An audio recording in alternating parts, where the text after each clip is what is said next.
Wappum crew. Secure your tinfoil hats, buckle down tight, and hold on loosely as we soar over the rocky tops of the La Platas on a Rocky Mountain high, get sucked into the vortex of the Four Corners, and settle down snugly at mile marker 420 in colorful Colorado. It is Sunday, October 17th, Monday, October 18th for those of you across the pond and beyond. Good morning, good afternoon, and good evening to you. And welcome to We Are Paradox Media's Late Night in the Rockies. We are live from the Mile High Clubhouse tonight. I hope you guys have had an awesome weekend so far, and thank you so much for joining us tonight on one of our many outlets. If you're listening live right now, you're listening to us on Spreaker.com. You can also find us on KPNL Radio, which you can find at kpnl-db.com. Make sure that on your free time, if you like to listen to us at work or as you're, doing chores around the house or decorating for Halloween, you can listen to us on Spotify, Apple Podcasts, Google Podcasts, iTunes, iHeartRadio, CastBox, Tumblr, SoundCloud, TuneIn Radio, Deezer, Podcast Addict, and Podcast Chaser. Also, make sure that you go over and follow us, give us a like, and flick that little bell on YouTube. Also, you can follow us on Facebook, Twitter, and pretty soon we're going to have our StreamYard up and running.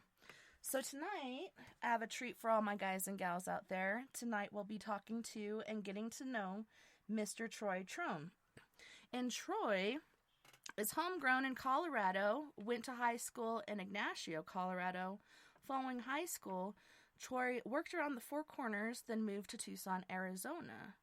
Troy then joined a security company for the city of Tucson. That's when he worked for 911 with Land Home Security, where he was a mobile supervising captain for about 5 years. And then from 2007 through 2011, Troy was a correctional officer for Hawaii, then moved back home to spend more time with his grandkids and his kids. Troy's paranormal experience started as a child and continued to follow Troy for the rest of his life. Things in the dark are out there. There are things in the sky that are out there as well, and the paranormal is no longer fiction to him, it's a fact. What is reality? Everyone has their own opinion and experiences, and Troy's just happened to be weird. Welcome, Troy, and thanks for being on the show this evening. Well, thank you very much. I appreciate that. How are you going this evening? Doing pretty good. Super excited to talk to you and learn more about your experiences. Well, like you said on the intro, I started seeing paranormal stuff at the early age of about 5. I've lived in the Four Corners area all my life. When I mean Four Corners area, I've lived in Utah, Arizona, New Mexico, and Colorado. But in that little small group. And as a child, my dad ran a gas station in a place called Mexican Hat. And that's right there by the Utah-Arizona border. And when I was a small child, I remember waking up at night and feeling like a presence was there.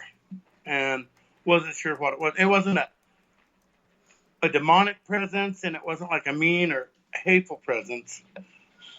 But it was a presence of more security and abundance of love, which is really strange as a 5-year-old feeling that.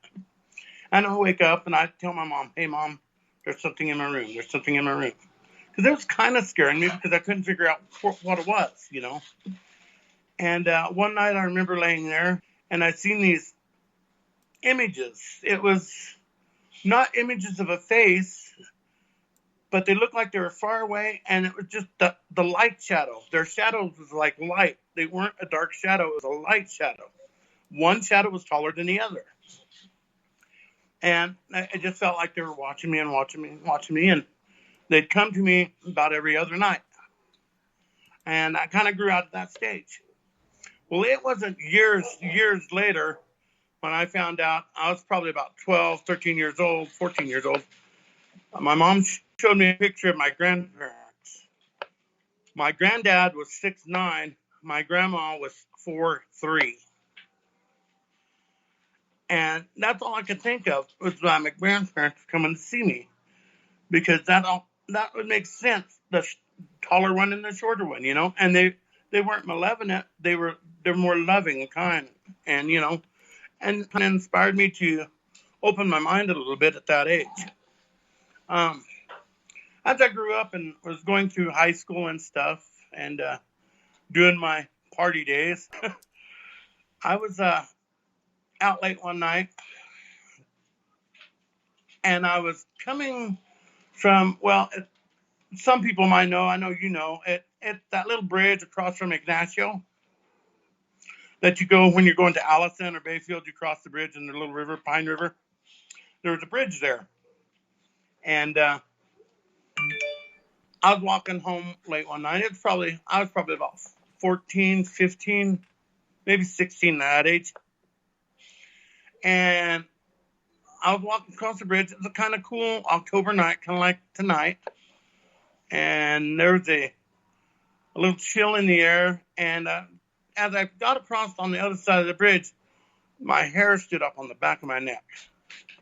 And I felt really odd, This time it wasn't a pleasant feeling. Right. It was more of a panic feeling, something's watching you.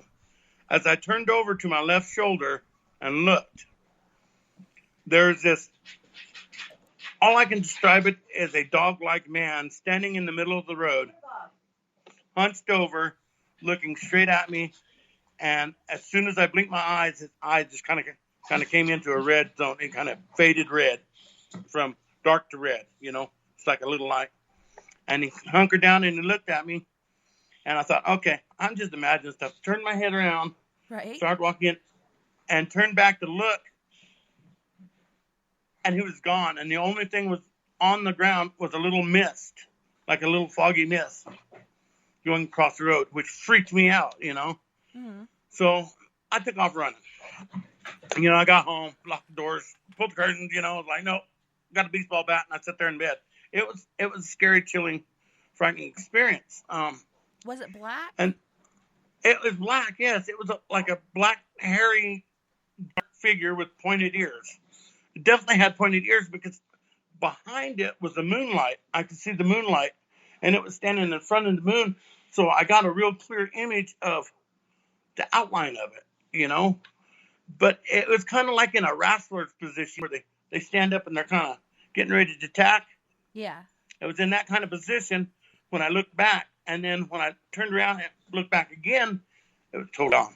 I mean, and what was weird is I didn't hear it running off the side of the road. I didn't hear nothing. So I thought, okay, what the hey, And so I went on my business and, like I said, ran home, locked the doors and stuff like that. Prior to that, when I was about 12 and 10, me and my cousin, we were down in Egner, close to Duff Creek. I don't know if you all familiar with that, but Duff Creek area. And that's close to the Utah border. I grew up quite a few years in Cortez. Took me a long time to get the hell out of there, but... Yeah. Well, I was in Egner, and my uncle owned a lot of property at that time. And that was back when trapping was still going on, They could trap animals. And he'd do that for a living, He'd do coyotes and stuff like that. And he had a bunch of dogs. He had like 9 different dogs, I mean, just a mob full of dogs. He felt really secure when you're walking out there. Well, me and my cousin went down in this canyon one time. And, we had our little picks. We were going to go look for little treasures, little cool rocks and stuff that we find all over. And the dogs took off and they went across this meadow down the canyon. You could see them about a quarter of a mile. And you see the dogs running across there, all 9 of them, look like a swarm of geese and heap of dogs, So they took off. And as they were taking off, we continued just messing around. And then pretty soon we heard this awful sound. I don't know what it was. But the dogs, all 9 of them, started yipping like something just got them by the tail and yanked on them. And they came running back across this field towards us. Well, needless to say, me and my cousin looked at each other and decided whatever scared those dogs wasn't a mountain lion, wasn't a bear, it wasn't a bobcat, and it wasn't a coyote or wolf. It was something else. So we took off running. We didn't even look. You didn't even want to look back to see what it was. But these are the kind of experiences built up through my life to to where I had these other experiences as I got older. Yeah, it's funny Now, I disagree. about that black dog you were talking about. It was shortly after Dylan Redwine was killed by his dad, and we were up there poking around and doing some investigating, and he was out of town, so we were going to go do some trespassing and poking around on his property. And we get to where this like cattle guard is that goes into his driveway, and my mentor Kat and my friend Glow, they both went onto the property, and me and Sadie just stayed there on the other side of the cattle guard, and they're like, come on, hurry, you know, we only have so much time. And we both like shook our head and we're like, no, there's somebody in there. And it looked like there was a TV on or something, that like bluish green light going on. And then we saw this dog figure running back and forth in front of the windows, like really fast. So that was freaky. We ended up leaving. And then that night when I came home, my roommate was dating my neighbor and friend Lisa down the way. And he said when I was pulling in the driveway, he saw a black dog chasing my truck.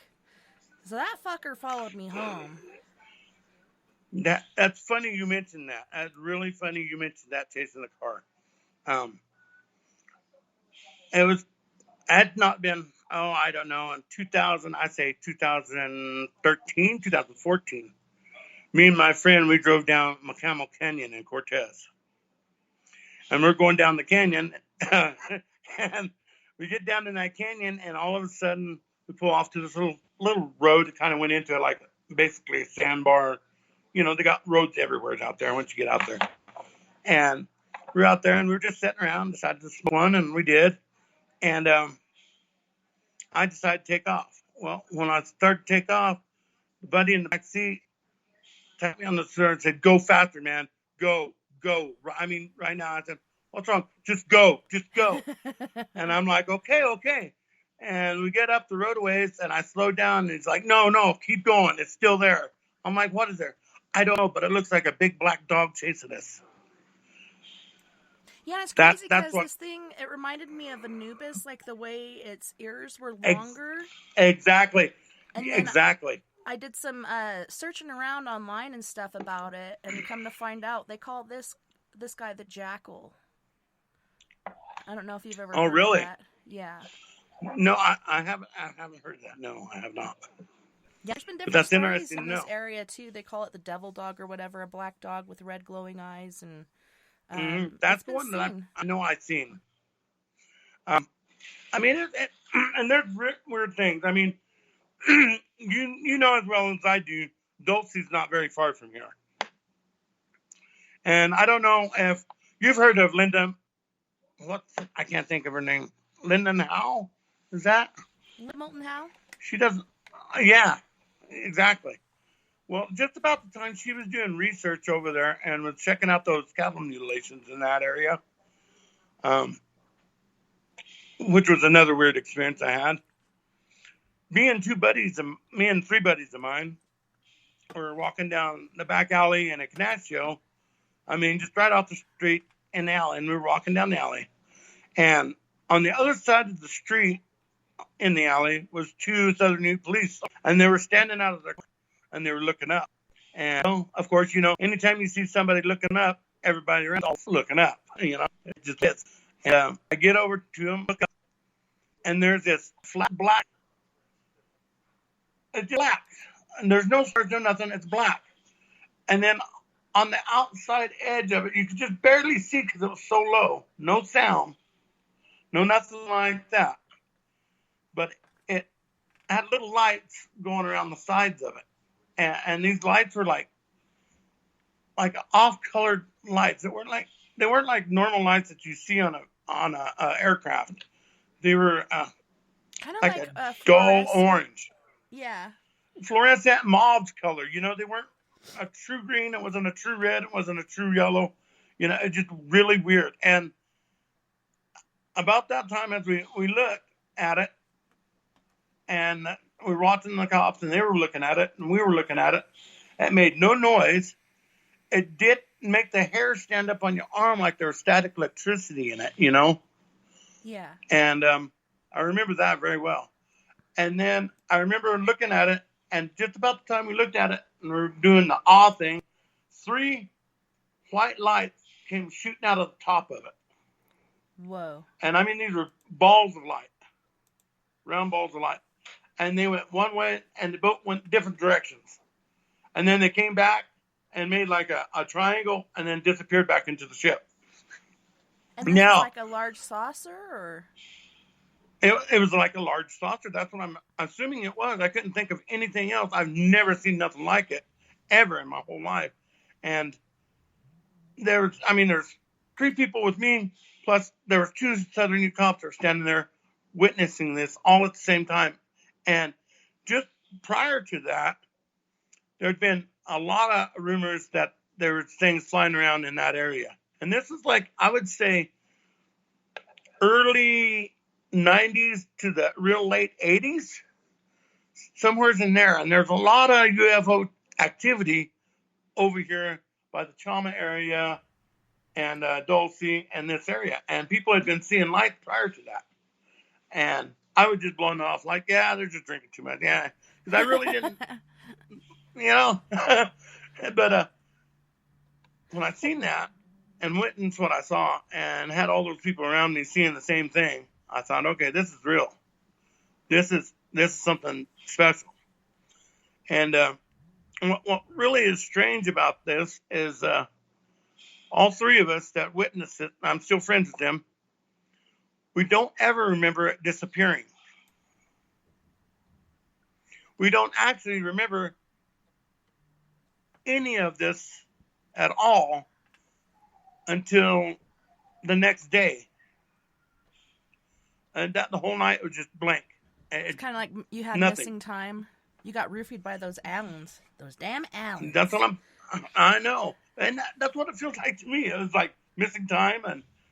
And I couldn't figure out what the hell other that would cause that, because I even talked to the friends, like I talked to them just a few weeks ago and talked to them about it. And they're like, yeah, I don't remember that damn thing disappearing either. So. Well, it's crazy. Something that... There's like so much UFO activity around here, and I've got all kinds of pictures, and people are like, wow, where'd you get those? From my very own freaking front yard. They're front yard, there. Yeah. Just hanging out. Well, even my brother, he's 77 years old, and he was driving trucks through in this area and was going through down through the basin and down through Moab and stuff. And he witnessed a UFO. He said, it was a little silver streak, and it just came flying across the road, and then all of a sudden it went pew, straight up and was gone in a matter of seconds.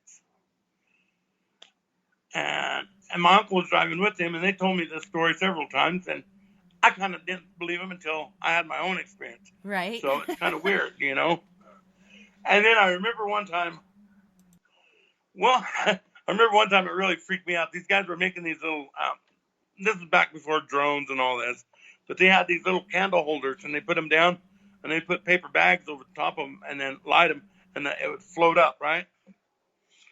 Well, one time that's what I thought I saw, was one of those, until it started moving sideways, triangular ways, and different stuff, and that freaked me out. And that was over towards Allison, over the lake. And it was really weird. That's not only the only experiences I've had with UFOs. I've had other experiences with them too, where you just be going down the road. I do a lot of outbacks when I was younger. I was out in the woods almost all the time. That's where my home was, out in the woods, walking around, checking out stuff, And there's things that would shine through the trees that I couldn't explain. And when I'd get up to them, they wouldn't be there anymore. And, I've had where radios went dead. I've heard the car go dead all of a sudden and then come back on. But never happened. I checked fuses. I did everything to it. Nothing. It just went dead, and then it decided to start. And as soon as, and nothing around. And there was nothing around.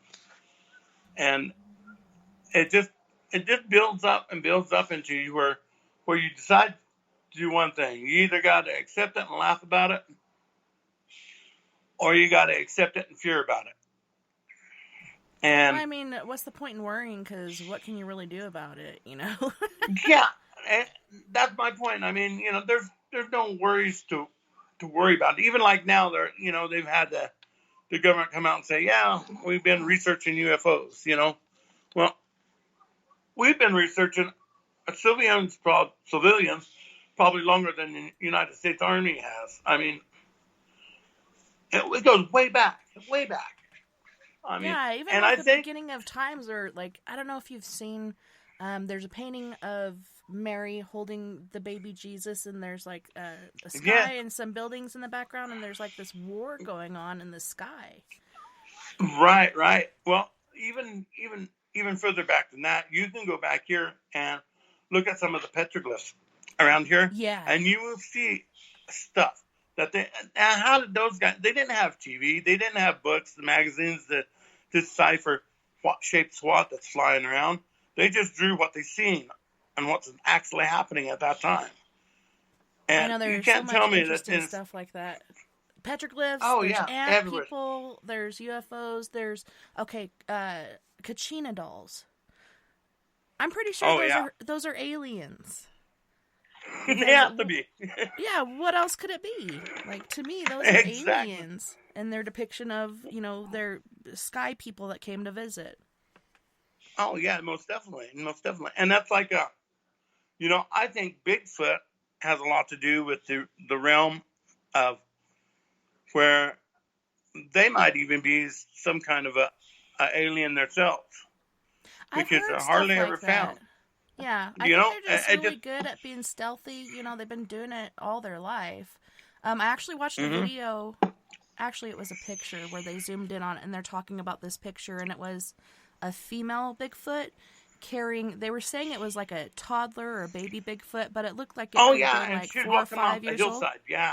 Well, she was going across the river, and you could see like the wake she was making through the water, and she's holding this baby close Oh to wow. her and going through a river. I don't know if it's the Animus. I think it was somewhere near Cortez, between Cortez and Telluride or something like that. But Oh yeah, yeah, it could be yeah.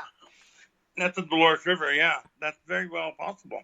I mean, because that's where I was going next. Is I was hunting up there one time, and I was on this private property. Buddy gave me permission because I worked with him, and we were up by a place called Dutton, Colorado, and it had some hot springs up there, and it was really good back in the 60s and 70s. That was the place to be, But I was walking up there hunting, and I was across on the other side of the river, and I was on this big game trail, huge game trail. I mean, it just looked like a migration game trail, as big as it was.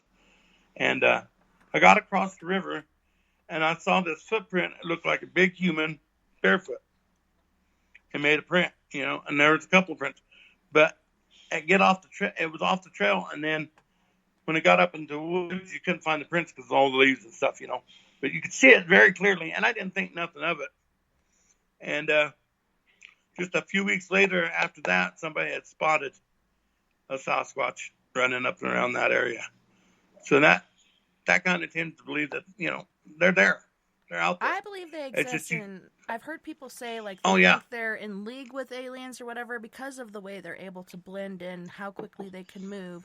And then someone said that they saw a Bigfoot being led onto a UFO by an alien, like they were buddies or whatever. But I've heard stories from people where their whole crew was basically like some sort of hypnotism or whatever, and they all, single file walked into the UFO. So who's to say they didn't do the same thing to the Bigfoot? I'm not quite convinced that they're aliens. I think they're, one of our distant cousins or whatnot that, never procreated to become human. mm. I Well, don't I know. think it's just like evolution. I think Bigfoot's been here all this time. It's been here through man and everything. I think it might be part of Neanderthals, cousins maybe. Yeah. Because they lived through the harsh winter and stuff. And with that in mind, I figure if aliens been coming to Earth for many, many years, then they know about these Sasquatches. So they might come down and check on them, make sure they're doing okay, whatever. Maybe they're doing like a vet thing with them, come in, give them shots, whatever. But, Time to take your I mean, vaccinations. and yeah, exactly. And it's just weird how things appear to be in reality for all these other people that kind of put blindfolds on and don't open their eyes to really see what's really out there. Because there's a lot more out there than people know. Mm-hmm. There's a lot more people. And, and being a correction officer and being a security guard, I used to have a station where I go down to Tucson Convention Center, and that was a big headquarters that we had our office in. And I go down and check on the people, make sure they're doing what they're supposed to be doing and stuff. And one night, I went down there.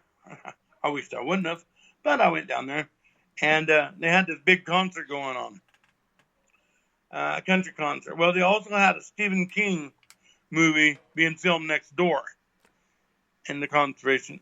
Yeah, and it was, I can't remember the name of it. It's on the tip of my tongue, but it's one of the last movies that he made. And they had live rattlesnakes and stuff, and they had these big sets of this tunnel going down into this big old bizarre world, and these gargoyle sculptures and everything else. It's really cool. And, well, they were doing a pyro scene, and it went bad. It ignited the cave on fire. Oh, no. And the whole thing went up, and we had to evacuate 10,000 people that night. Holy crap. 10,000 people. Yeah, that was a lot. And, of course, then the fire alarm went off, so it flooded the floors. It flooded them. I mean, just like rivers, and it was a horrible mess. Well, since I was such a good guy, and they loved me, they put me on fire duty. Fire watch. Thanks. Fire watch is about for 30 days. 30 days I was on fire watch. And no day off. And I sat there and I watched and I said, okay, all right. And that went on. Finally, the fire watch went over with, and I went back to duty. Well, they called me back, and I had to sub for down there. One of the lieutenants that couldn't work, so I went down there and subbed for him. He was doing patrol. Well, they were also starting to remodel on this convention center because all the smoke and stuff and burnt stuff, had to get all that out. Smoke damage. I mean, it was millions and millions of dollars worth of damage. And so I was doing patrol. So I'd go patrol the areas outside the area. About 2:00 in the morning, I seen this lady, and she was in a long dress, had like a little parasol, and an old hat, and she was dressed in white. And I'm thinking, well, there's nobody in the theater. Theater's closed. I better go check out what's up. So I'm on this little golf cart, because I got this little golf cart, and I'm driving up there, and I get up there, and there's nothing there. It's gone. Completely. I'm thinking, wow, how strange is that? And I said, okay, nothing much. So I went back in, and they had this ice ring, where they did hockey. Mm-hmm. And they had multiple layers of stairs. And at each end of the stairs, there's a space to walk up the steps and down. And I went in there. And I seen somebody on the other side, and I'm like, what the heck? Because he just walked through the breezeway. So I went down the breezeway, nothing there. I'm like, okay, what's going on here? Then I seen across the aisle, up on the third steps or third row, I seen something peeking out behind me, and it was just a little black. It was really black. I mean, like cloth black. Yeah, and I'm like, shadow what person. the hell is that? Yeah. I'm like, what the hell is that? Holy fuck. So I zoom over there and check that out. Well, when I zoom over there, I look back across, and that little son of a bitch is back on the other side looking at me. On the other side where I just came from. Yeah, inhumanly possible to move that quick and get that direction. Yeah, because you have an ice rink in front of you that's nothing but bare ice. How in the hell are you going to get away from that?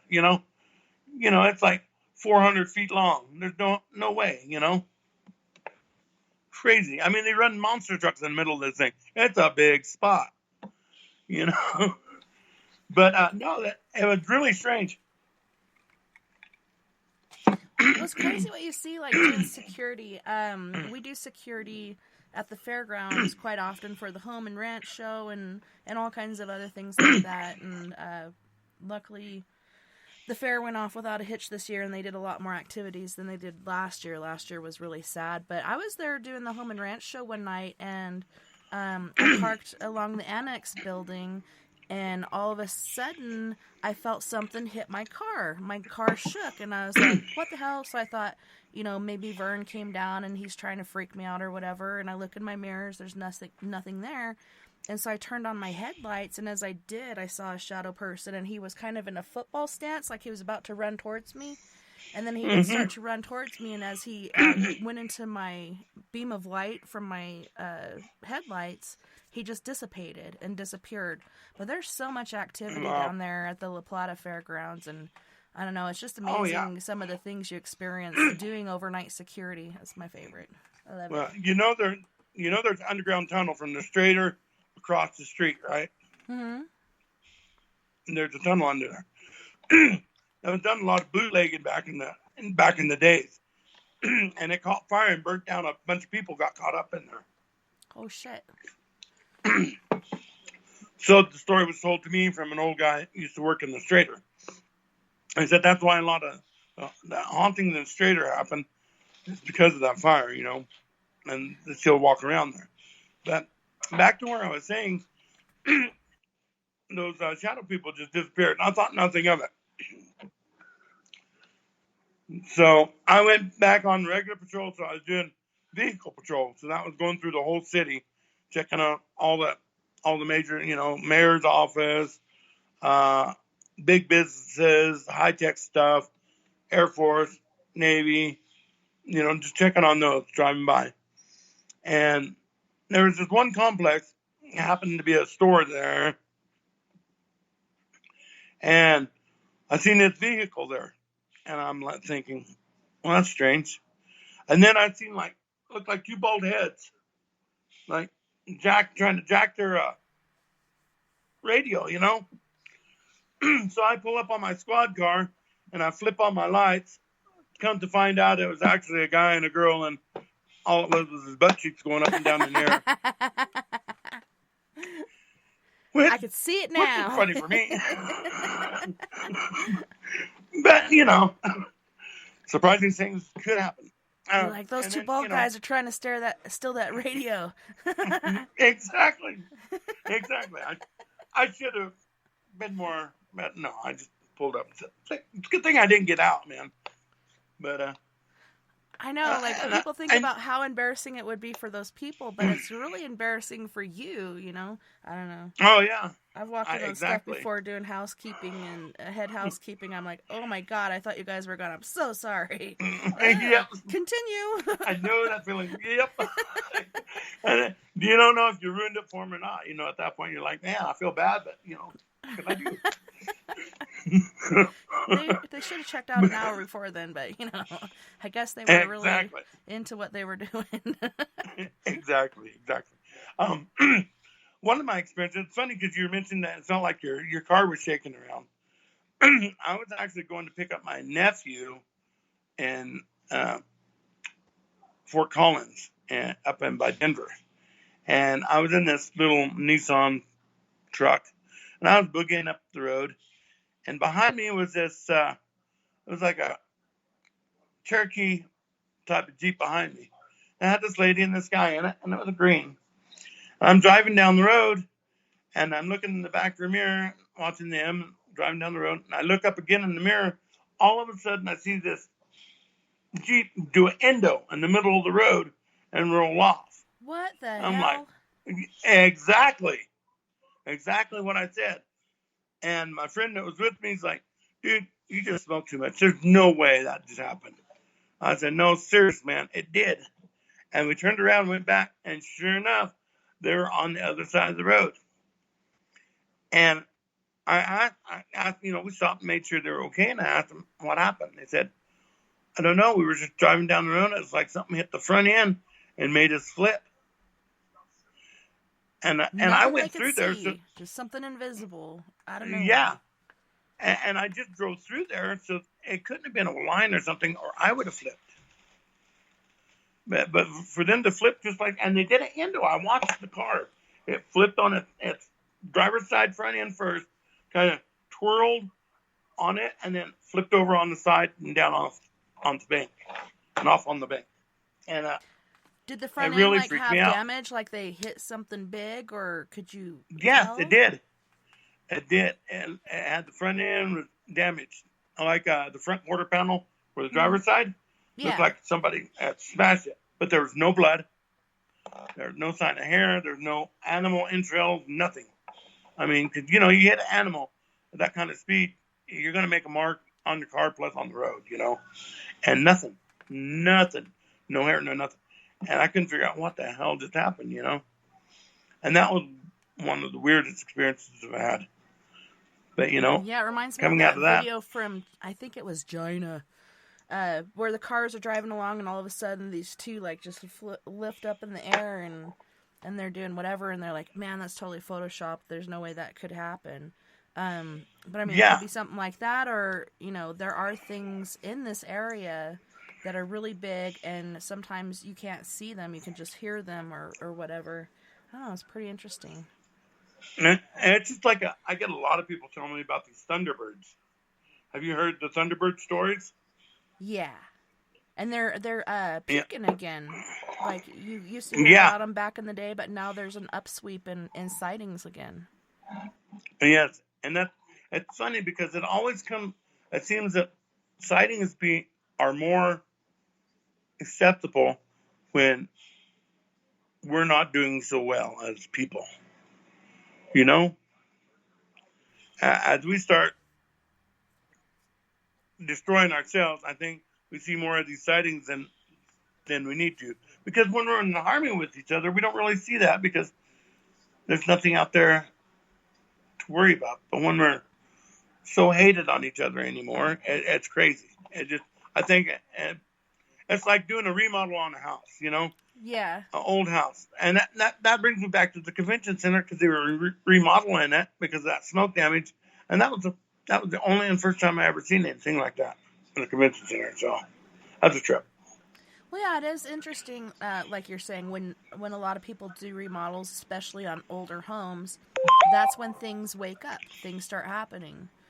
Activity starts happening, and then you're talking about us being divided and not being, very healthy. We got all kinds of stuff going on. I remember when lockdown and everything happened and everybody's at home, not only did domestic violence and other things increase, but also paranormal activity and UFO sightings.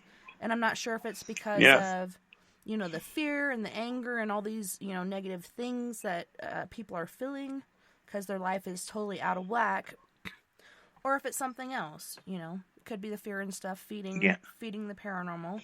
But what about the UFOs? I don't know. It's pretty weird. Yeah, and it's weird because, like I said, I've seen weird stuff. And this is another one that's really weird. I was coming home from a fishing trip with my son, and we were coming down, we were going from Shiprock to Cortez. And I was in a little S10, and he was driving, and here's this car coming right at us. I mean, just right at us, just in our lane. And we're like, what the hell? So my son swerved, and it was weird. He swerved, but I don't think he swerved because it was like that car almost went right through us and hit that truck behind him. And when he hit the truck behind him, that truck was carrying a bunch of spools of metal rope or Cable. There you go. And big old truck. And that car hit it so hard, we saw it jump up the rear and actually way up in the air and back down and then off to the side. And we pulled over, ran over, and one guy was laying there. And we asked him, okay. He goes, yeah, but I got a colostomy bag. And I said, well, that's great. Where's the other two guys? They took off running. So they left that guy there drunk. And the other two took off running. They're like, we're out. We're out, Holmes. Yeah. And no, he'll slow us down. Yeah. I don't know. But There's so many accidents on that stretch of highway there. It's insane. yeah, I mean, now this is what's funny. Back in the day, that highway was 666. Okay, Yep. But they changed it because and then everybody kept stealing the signs. yep, they did. So now it's 491. And it's weird, but that road has always been a strange road to drive, especially through the. If you drive it through Gallup all the way through to Cortez, it's just a really strange drive. You see a lot of weird things out there, or you don't Yeah. see nothing, and I don't Or know you which hear is worse. stuff. It was crazy. One time I was driving my cousin, who's now my sister because my aunt adopted me. Thank God. I'm so grateful. But I was taking her down to Phoenix, and we were out in that area. And at the time, I had a 1978 Toyota Corolla. So, I'm making those rats work for their food. But all I had You was an bet. AM radio, so we had a boombox in there, and we're listening to CDs and stuff. And all of a sudden, we just kept hearing this screaming from outside, and it's like, you didn't just hear screaming and pass it. It was like running along the car. So we turned off the music and rolled up the windows and drove as fast as we could. I think I actually got that thing up to 115 miles per hour, believe it or not. But, Oh wow.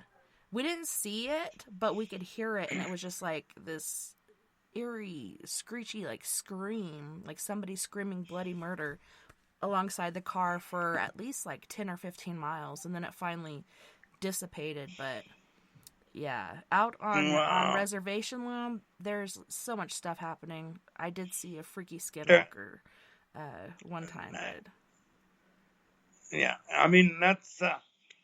I've lived in this area for, like I said, most of my life, and it's. I think it has the most paranormal activity of all diversities of paranormal there is. From UFOs to Bigfoot, skinwalkers to what else is there? To the big birds, thunderbirds. I mean, they're you were just talking about that. So, like, what have you heard recently on the Thunderbirds? Like, what sort of sightings have you heard about? Well, I had it recently. Well, it hasn't been recently. It's been probably about 6-7 months ago. I was talking to a friend online, and he was telling me that he was going out there to what the hell is that? Toyac. You know where Toyac is, right? Right there where right the outside of big Cortez. casino is. Yeah. Yeah, and they're out going out that way, and they're back up on the other side of that mountain because they're northern Utes, so they're back there. But said him and his girl was back there chopping wood and was coming back home, and said it was just about dusk, not quite. And he said this big shadow came over the top of their car, huge shadow, and said the shadow, the wingspan was at least 4 foot off the side of his car. From where his car is, 4 foot from each side of his car was the wingspan. And he said he couldn't see him. He couldn't see the bird because it was back behind him, but it was casting that shadow. And that shadow just followed him, and then pretty soon it just gone. It just stopped.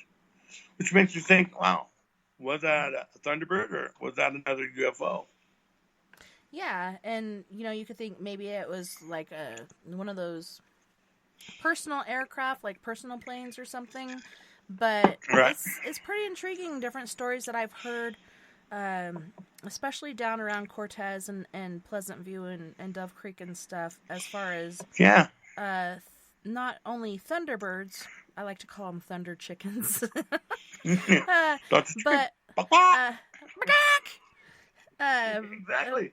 But there was a lady that took a picture of a freaking dinosaur. I swear to God, it was like a little baby T-Rex, and you see like the grass growing along the side of the road, and you see this little T-Rex, running along the side of that grass, and it's like, I don't know, I'm pretty sure there's stuff like that out there that people just aren't aware of, and people think it's impossible, but I think anything's possible, really.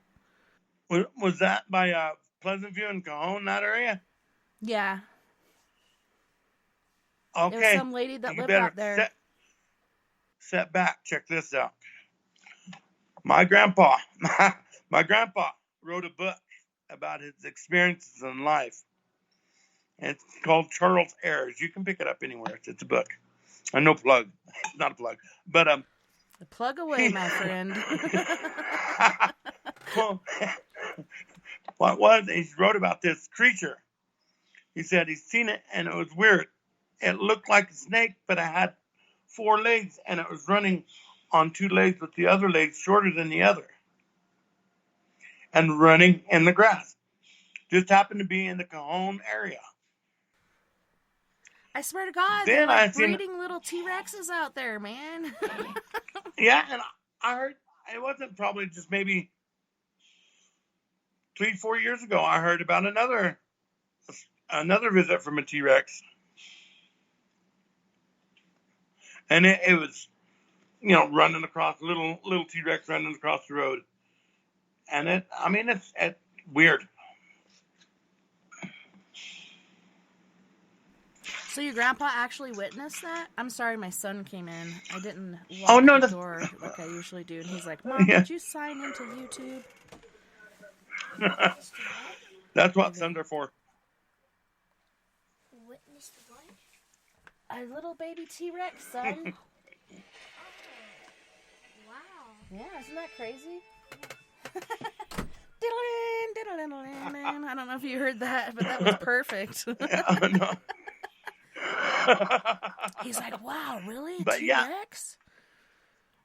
Yeah, and that's in my grandpa's book, and describing that to the T, just like what you said, like a little T-Rex.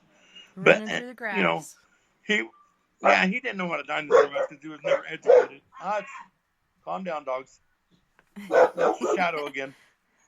Yeah, right? I know. My dogs go crazy. That's why, like, during the show, I'm like, no dogs in the backyard because they'll be perfectly fine and quiet the whole day. As soon as I start my show, they start going off. I don't know if you heard one of my little devil dogs out there being upset. I'm like, I said no dogs in the backyard. How many times do I have to say it?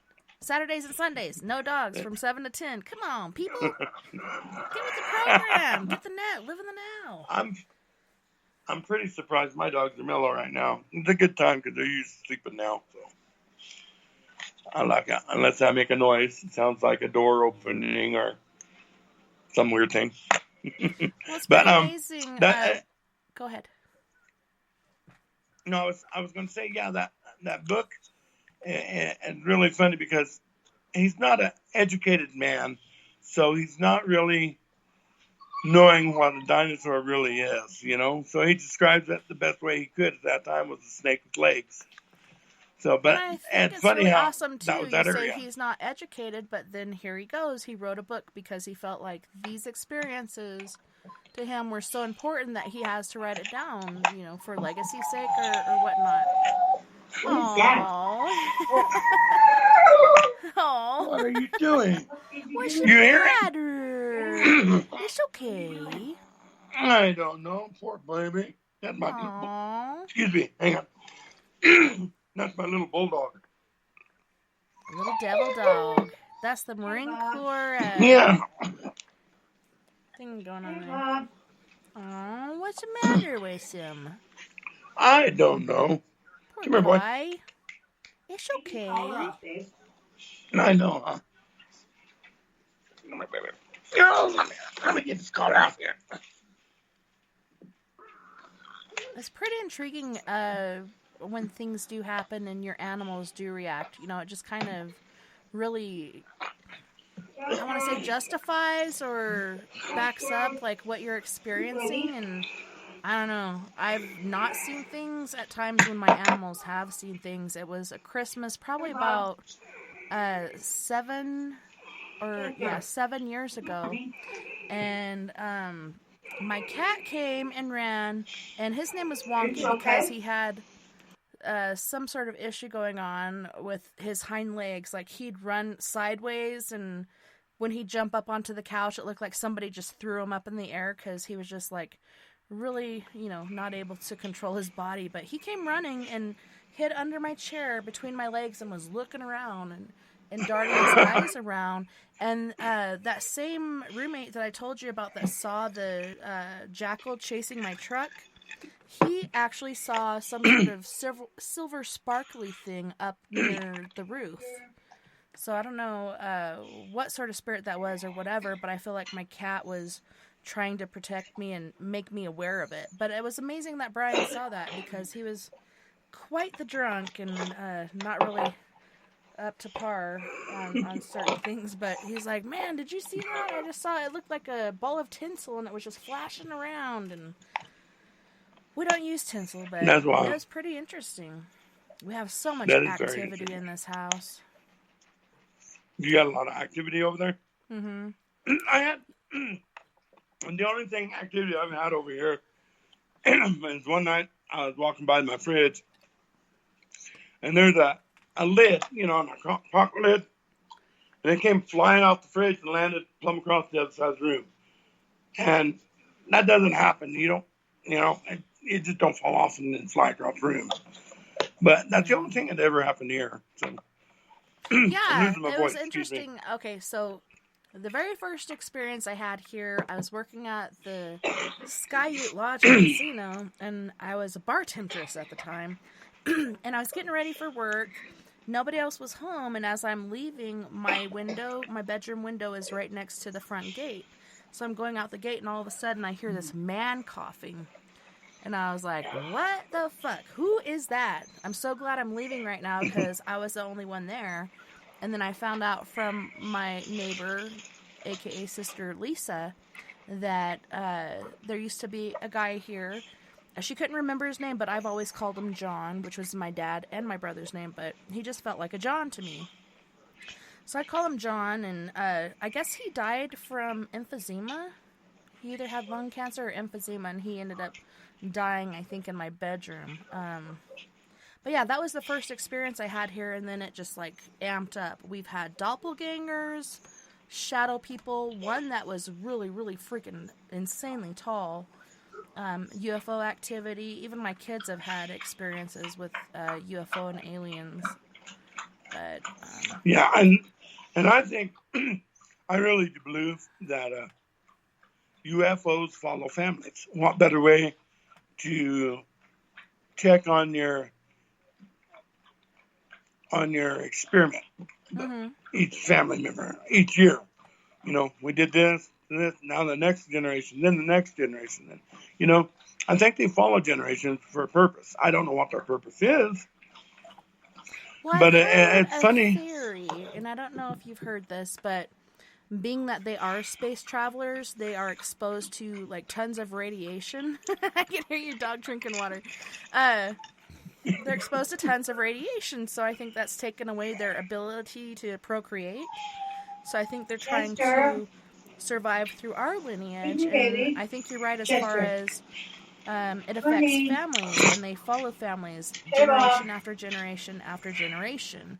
And there was a fellow recently that I was watching on YouTube, and he had a couple experiences, and he thought he was the only one, but come to find out, he told his grandma about his experience, and she's like, oh, honey, your grandpa, and, talking about people before him, and so that's when he realized that it was, an actual thing going on with the whole family line. Man, I can't remember who that was. Well, on that note, we do have to go to our first music break. On this break, we have Gravity from Krakow, Poland. They're going to be singing Throw You Away, as well as Take a Walk in My Shoes. And then we have Prime Example featuring Miss Carolyn Giles. And Roy Washington, who is our musical host, he gives us all of our music for our music breaks. He is a member of this band, and I really love this song. And then we have Fred Johnson III from Canyon County, California with Sugar. You guys don't go anywhere. We'll be right back after this musical break.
dance your pants off. I really love it how your body's so soft. Dance all night, little lady, it's your call. Step, step, step, baby, follow my lead. You and me showing off for the club to see.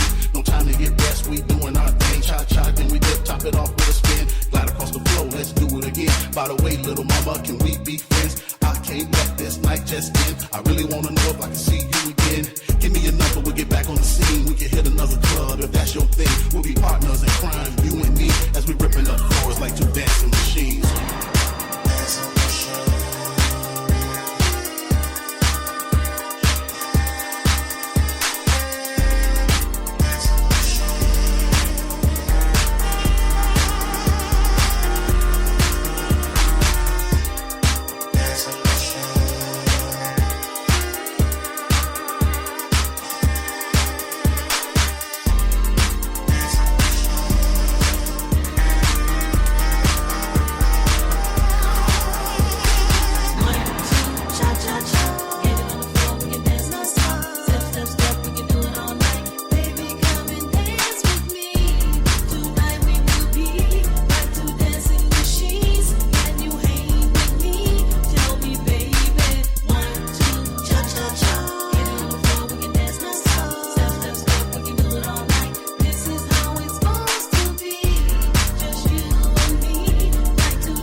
Down the street, thinking all the things you said you need.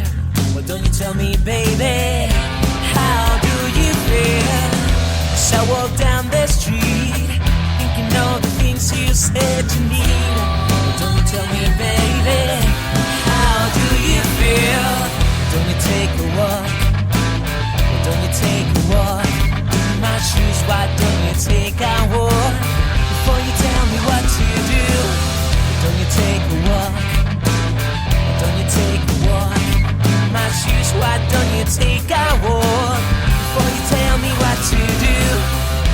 No, it's easy, you tell me what to do. Have you ever stopped to think all the things that I've been through? No, it's easy, you tell me what to do.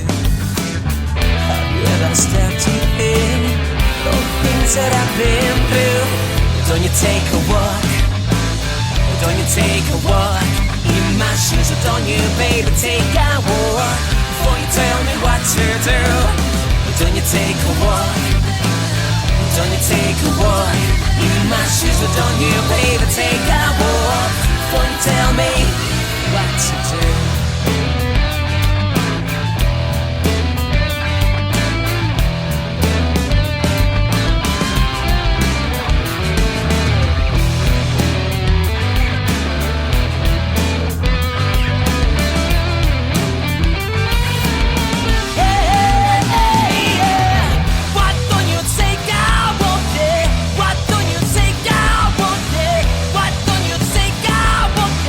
Before you tell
world go wrong, my sugar.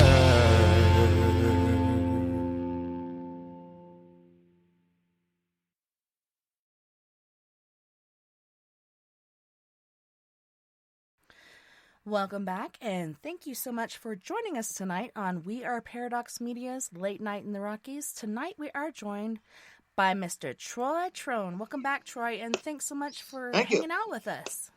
It's been awesome. And I'm so glad. Thank you very much. I can't believe your grandpa wrote that book, and he was talking about seeing a dinosaur in the same area I was telling you about. That's amazing. Yeah, that's why it's so weird that that happens. I mean, you can hear one story, and somewhere somebody you talk to can relate to that, just like I did. You know, there's no way that I knew that you knew about that snake with right legs. You know, I mean, little Tyrannosaurus Rex. That's perfectly explained. You know. Well, yeah, and I've repeated this story like several times over the years. After I read it, I'm like, you're never gonna believe this, but there's actually been dinosaurs spotted in this area, kind of like the Land of the Lost, but now you can back it up. Your grandpa wrote a freaking book and talked about it. Oh, yeah. That's awesome. And speaking of that, can you imagine just what we know about Earth itself, the land? Can you only imagine what's in the sea and the oceans that we have not discovered yet?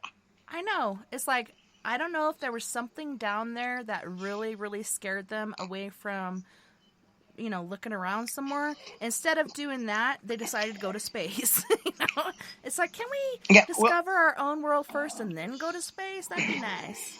Right. Well, have you seen that documentary on mermaids? Yes.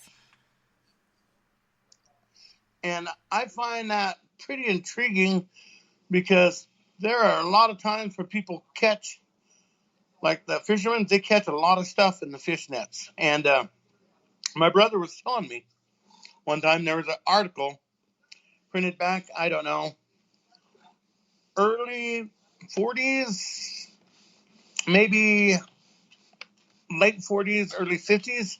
But there was an article on there where fishermen had brought up this half decomposed animal, you know, it was half decomposed.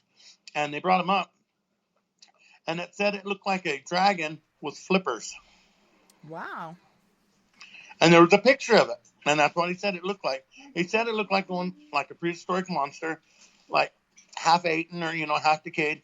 But he could see the 4 flippers on it and the tail. It didn't have any legs. It had flippers. Was it which makes me think that gar thing with like the long nose and the sharp teeth, and then it had the 4 flippers? Or was it different?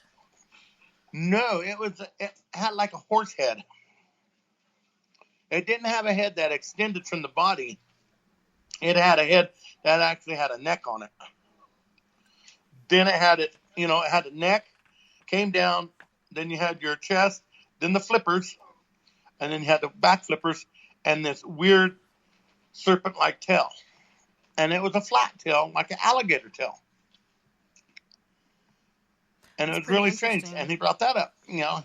And it just makes me think, you know, all these lake monsters like Champagne Lake, you know, they have that monster up there.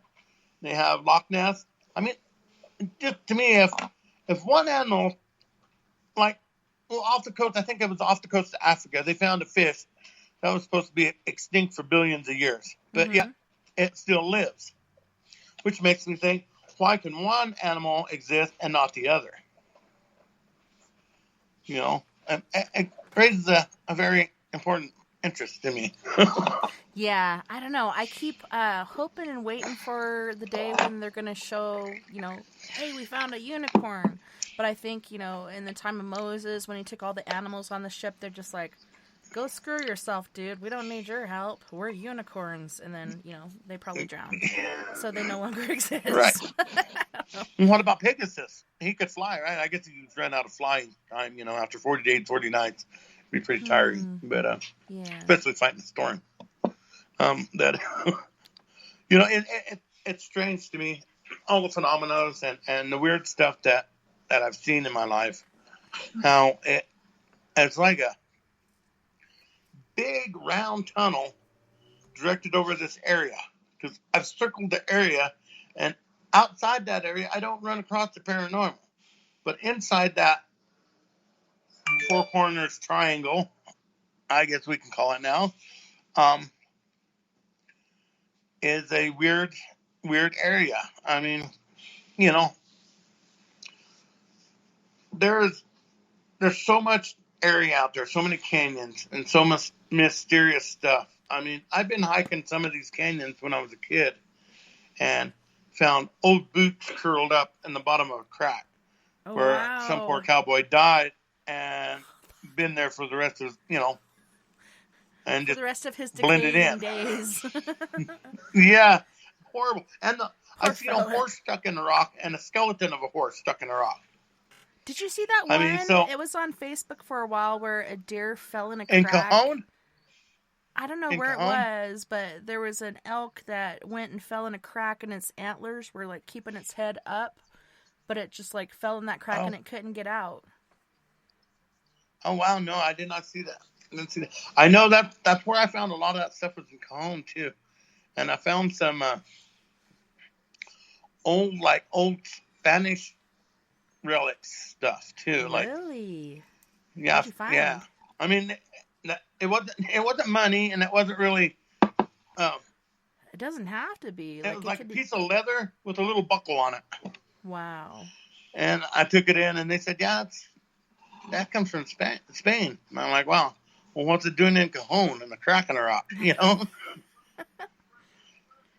But I was young then, so I wasn't thinking treasure. I was just thinking of the unusual crap there. It wasn't until I got younger when I decided I need money, or older. Right. Yeah, you gotta have that shit to get by, really. Really? Yeah, even if it's just a little bit here and there. Well, it's pretty intriguing. We both grew up having many paranormal experiences, and for me, I always believed in UFOs because my dad was a big believer in it.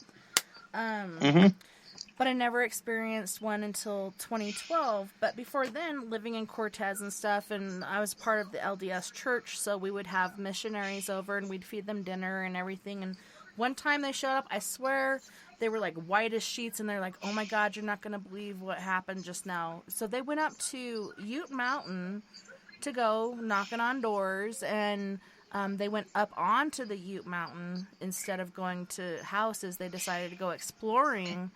And when they went up there, I guess they came across,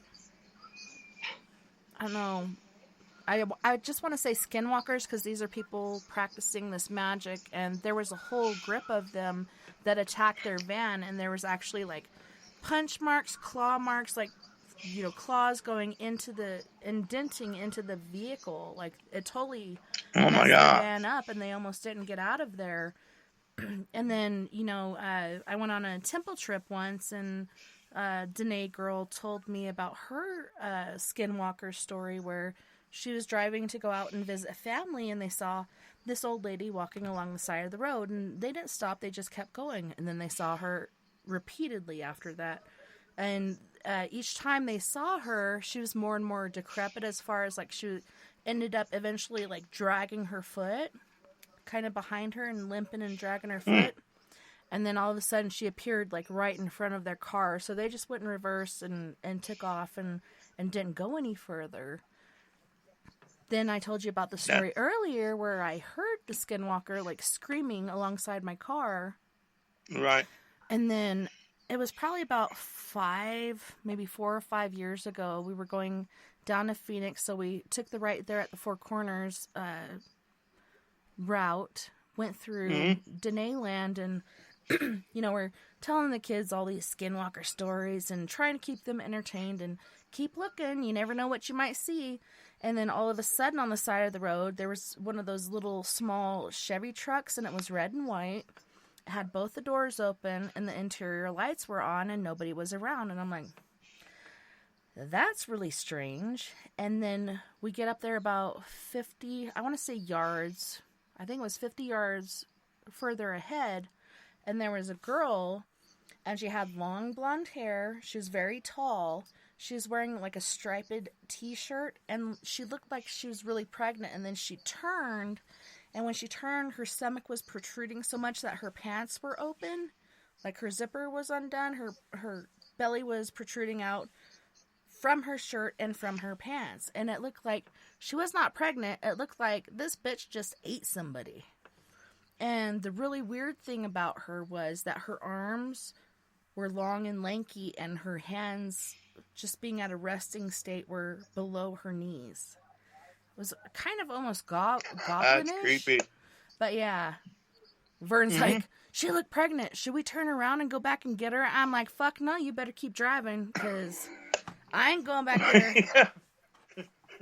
She looks nice and full, but I don't want to encounter that history going on. New, but in reality, it's not. It's a very old and ancient. It's been here for a very long fucking time. Well, I think maybe this area is like a vortex of interdimensional beings. Yeah, and listen to my intro. I talked about the vortex of the they four come corners. in and go out. Yeah. It's amazing. And the so that's what I think really is happening here. Yeah, people talk about the Anasazi, how they just disappeared off the face of the planet. I actually found some Anasazi pottery going jackrabbit hunting. We were below Mesa Verde, and there was a little sort of ravine that was dried up.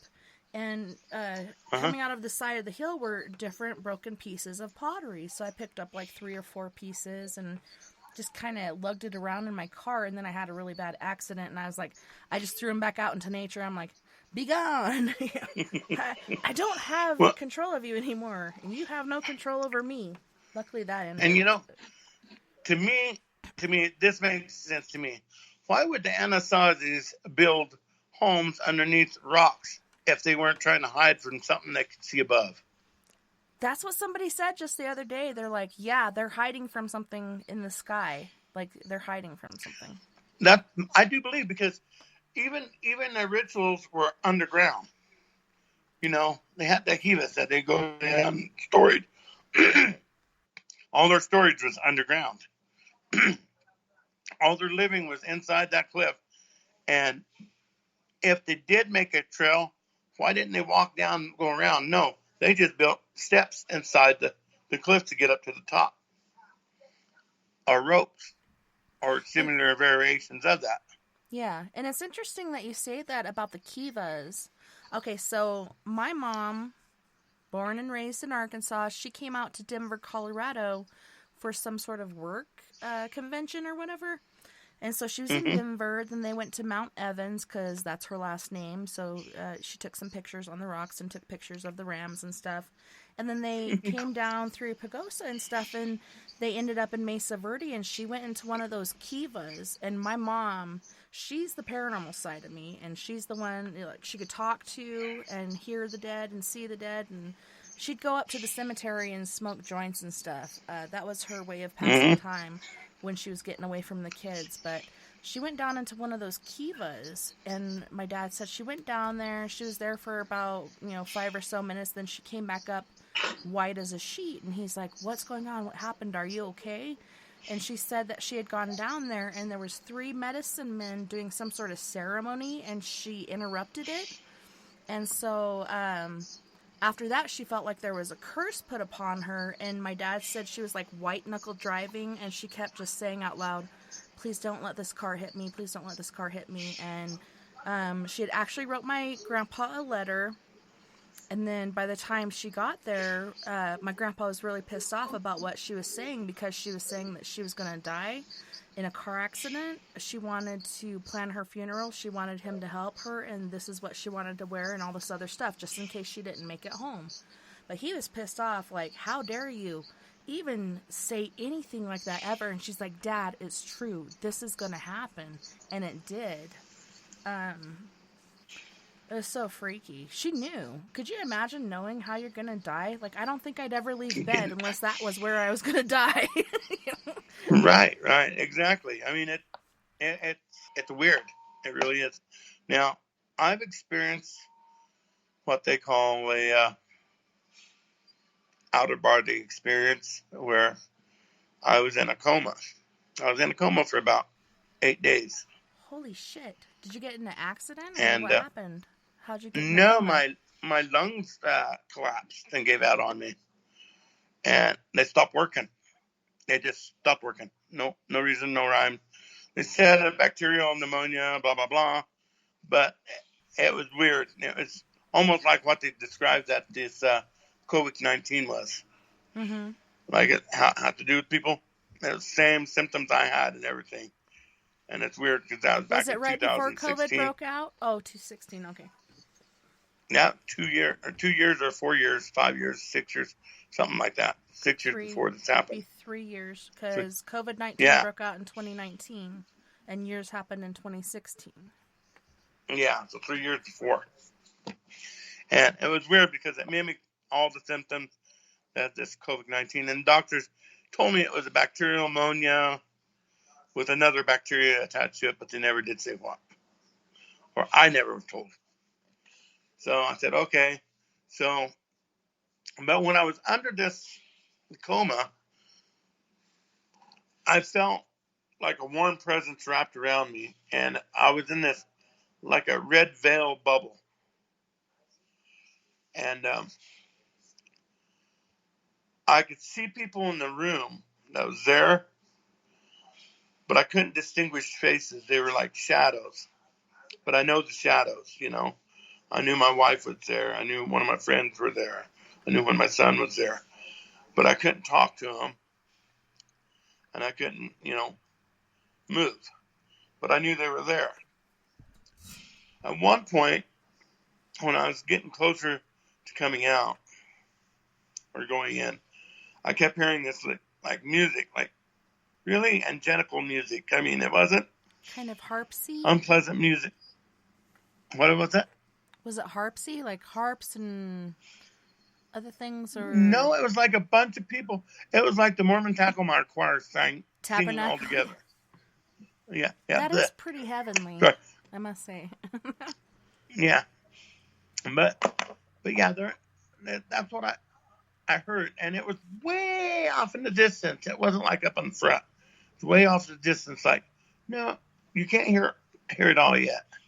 And my wife would be in my face, you know, sucking all the slobbers from my mouth because the hose was coming out. Aww. She'd take that little hose and suck it, you know.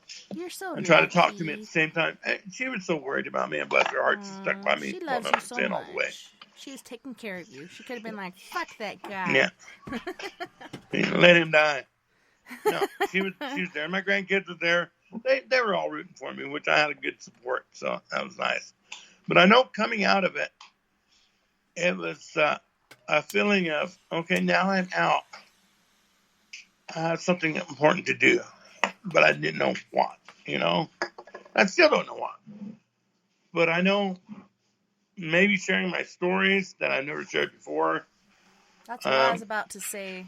Sharing your experience and letting other people know this does happen. And that it's is really there. Yeah. I did have one frightening experience, though. While we were coming back from we were coming back from Farmington. My wife was with me at the time. And I kind of dozed off on the way back, and I kind of woke up, and I'm like, damn, maybe I need to take a hit or two, you know? And I had a little roach there. I was like, cool, that's cool. So I grabbed it and lit it. And then my face caught on fire because I forgot I was wearing oxygen. Oh, shit. You could have blown up. So I'm going... So my wife's driving 65 miles an hour down the road, slapping my face, trying to put out the fire, and I'm going, ow, motherfuck, that hurt. And all I could think was ripping the hose from my nose and throwing Coke in my face. So that's what I did. And she finally pulled over, but 65, you know, the flames, I could just imagine people passing. What the hell's going on in that car? There's that dude off of fucking, what's that guy's name that drives that? The motorcycle. Yeah, and he catches on fire. Yeah. Oh, Ghost Rider. That, yeah. Yeah, you know, I'm like, no, that's not it. My face. And so we stopped there at that Shiprock Hospital because I was in dire need of medical attention at that point. And oh my God. I walked in, and the guy was looking down at the counter, and he goes, "Can I help you?" And he looked up at me. It was first room on the left. He's like, "What's that smell?" Well, it smells like my singed hair in mustache here. is now. I had the hose melted to my face. The hose was still melted to my face. My mustache was seared. My beard was seared. I had no eyebrows, no eyelashes. You know, I looked like a freaking alien walking in there. You know, like, and he did you didn't just even look turn at you. Tower He on the just Inferno, smelled dude? you. He's like, You know, whoa, man. I know. I should have said something that probably scared him, but I got a kick out of the doctor. She looked at me. She goes, "Huh? Looks like you burnt your face." No shit. Thanks, Captain. Man, Obvious. you went to medical school to tell me that. How much money did you spend to get this education? Yeah, I was like, please, can you do something besides look at my face and tell me I burnt myself? Just fix it, please. Like, get this Something, shit out of my beard. Yeah. I'm fused. Yeah. Shave it off. Do something. I mean, scrape the skin off. Do something. Whatever. But, yeah, it took me a few months to heal, and people looked at me funny. I didn't lie about what happened. I told them, and they told me I was stupid. And I said, yes, I was. Well, I don't see any burn marks But or the anything story on I you. told You're that- looking pretty good considering you don't look like a burn victim. Yeah, it all came back. You know what was funny? Thank God you when had I went that into beard, their- I guess. I know. They asked me how I burnt my face. Wow. Well, at that time, I was already in pain, and I didn't even look more stupider. So I said, well, the car quit running, and I went to go check for the fuses, and I didn't have a flashlight, so I used my lighter, and I forgot my oxygen hose was on. It caught fire. Bam! Work. That's all you need to know. You know, you got to think fast sometimes. And I just didn't think fast enough. Or I want to burn my face. Good. But, you know, that's I've the seen only people major... sit there and smoke cigarette after cigarette while at the same time they're on oxygen. They never spontaneously combust. But I know, I've seen them in stuff. back in the mid-'90s, I was working in a nursing home. And the nurses, RNs, would actually wheel the guys out there and take them outside and let them smoke. Attach to an ink. Attach to their oxygen. And I was like, what? And I was thinking that was crazy then. Yeah, it's like, isn't there a radius that you shouldn't have any sort of, flammable or combustible things going on? Exactly. She's like, I guess if it's his time, it's his time. He just won't shut up about going out to smoke. I'm going to take him. I remember wheeling my dad out there. My dad had hepatitis C and cirrhosis of the liver, and he almost died. And they actually drained the fluids off of him. And when I went to see him, I was blown away because my dad, he's an Irish lad. He's very tall, very wide. And when I saw him, he was just flat as a board. I'd never seen my dad like that before in my life that I can recall. He's always been a really big guy. And I was just like, where did you go? But I guess they drained the fluids off of him. But yeah, I used to wheel him out there. He wasn't on oxygen though. But yeah, wheel him out there to smoke because you can't smoke in your room. Some people smoke in the bathroom thinking they can get away with it, but you can smell it. Yeah, you can smell it no matter what. You can try to get away with it. But yeah, it just blows my mind that those nurses were doing that. But, to each his own. Well, you did almost have your mind blown when you partook and lit yourself on fire. I almost did. I did. That was a abrupt halt to smoking with my oxygen on. Anyway. So. You took it off next time, huh? You're like, yep, not going to do that again. Every time I see a lighter light up, I think, well, that's what I look like.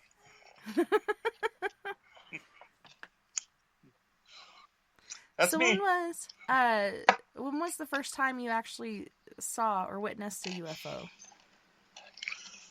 I was right at 17 years old. When I seen the first UFO I seen was the one that I seen in Ignacio. And you know what? That's the first time I saw one was coming from the bike rally at Ignacio, and we did security for it every year until they quit doing the whole rally. But it was getting to the point where all the adult activities were to begin and the kids need to leave. So I was pregnant Right. and I was taking the kids home, and my daughters kept commenting on this light in the sky that was following us. And they were talking about it. Mom, look. And I'm like, I can't, because I'm on Rainbow Road between Ignacio and Bayfield, and I can't look back and try to Right. see what's in the sky. So I stopped right there at the stop sign when Rainbow Road meets 160B and got out. And my daughter's like, Mom, what are you doing? And I'm like, I'm getting out to look. You guys have been telling me this whole time I need to look what's following us. And I saw this ball, and it was like an orangish color, and it was probably about 50 feet in the sky, just hovering there. So I got back in the car because Nova was just like having a total meltdown, freaking anxiety attack, and then we went home. At this moment, I'm pregnant with my son. And then again, after my son was born, I'm sitting there on the couch breastfeeding him. My husband's playing Call of Duty, and the kids are probably sleeping or doing whatever. And I'm thinking about Dylan Redwine. This was in December, shortly after he had disappeared, and I'm looking out in the horse field, and it's a clear sky. The moon is reflecting off the snow, and all of a sudden I see this orange ball coming towards the house along the fence line at a slow walking pace. So detached the boy, put him on the couch, got up, went to the sliding glass door, and I actually opened it and stepped out because I was like, I want to see what this is.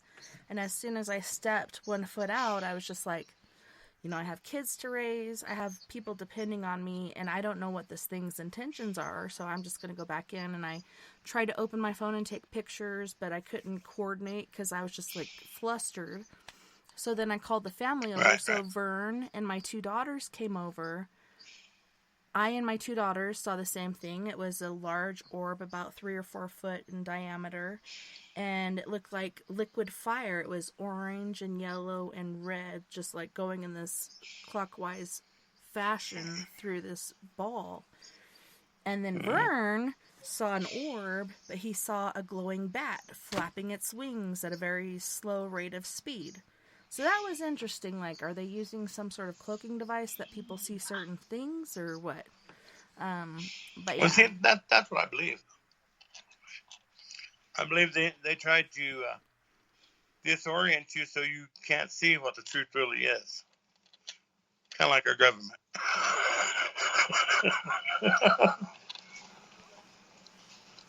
You know, so. Yeah, and prior to that, I was trying to take pictures of the night sky. It was a really pretty moon. There's a cloud, and then I didn't notice it at the time because I didn't have glasses or whatever. So I'm just seeing the moon in the cloud. When I look at the pictures, there's a ring of lights on there. There's a blue one, a red one, an orange one, and I think a green one. All in a circle. That's wild. And then later on that night, there was a bunch of different craft in the skyline kind of tucked among the clouds, but they were further away than that. It was just very interesting. Like, I didn't see it with my own eye, but I saw it in pictures. Well, the one that I seen in Ignacio, like I said, it looked like a black round hole that's been stretched out, almost like a fat cigar, but not a cigar in nature, you know. I don't think it was that way all the way around, but the bottom of it was. And it was flat. And no sound. I mean, there wasn't even a breeze, or there wasn't a dog barking, a cat meowing, a mouse farting, or anything. I mean, it was it was really quiet. And all you could really hear was yourself and the static electricity you could feel. You could feel the static electricity from it really bad. And like I said, I don't know where it went or how it disappeared. Neither does everybody else I've talked to. But at that same year, which was, I think, I'm going to say early 90s, in that same year, there was a lot of reports in Ignacio about people seeing lights everywhere.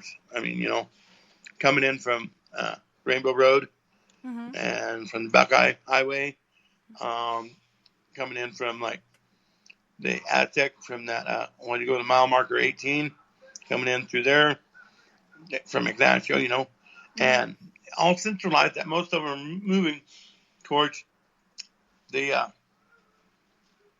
south of us. It's always and going kind towards of the like in the airport. east. This is no-flight zone. Why are these UFOs going to the no-flight zone? I don't know. It's kind of like they want Exactly. to be seen. They want to be observed. I don't get it. Why are you Right. going to no-fly Well- space? Well, that's like here. I've been here 3 years, 4 years, and then this last couple of years, I keep seeing this light that's off to the east, and I'm right by the airport, definitely in a no-fly zone. I mean, I could throw a rocket almost at the airport, but it's to the east, and it's only there certain times. I mean, it's not there all the time, but it does come in, and it'll slowly move away and disappear. Now, I thought, well, maybe it's stars. So I got my binoculars out and started looking. No. When you look at it through binoculars, it kind of mimics what you were saying. But instead of fiery looking stuff, this is emitting a yellow, blue, and red light, but it's all moving in a circle, or it's kind of like breathing, It's not like a stationary thing. It actually looks like it's kind of breathing and a circular motion at the same time, and stretching and breathing. And it'll do that for 20, 30 minutes, and then I'll go back out, and I can't find it again.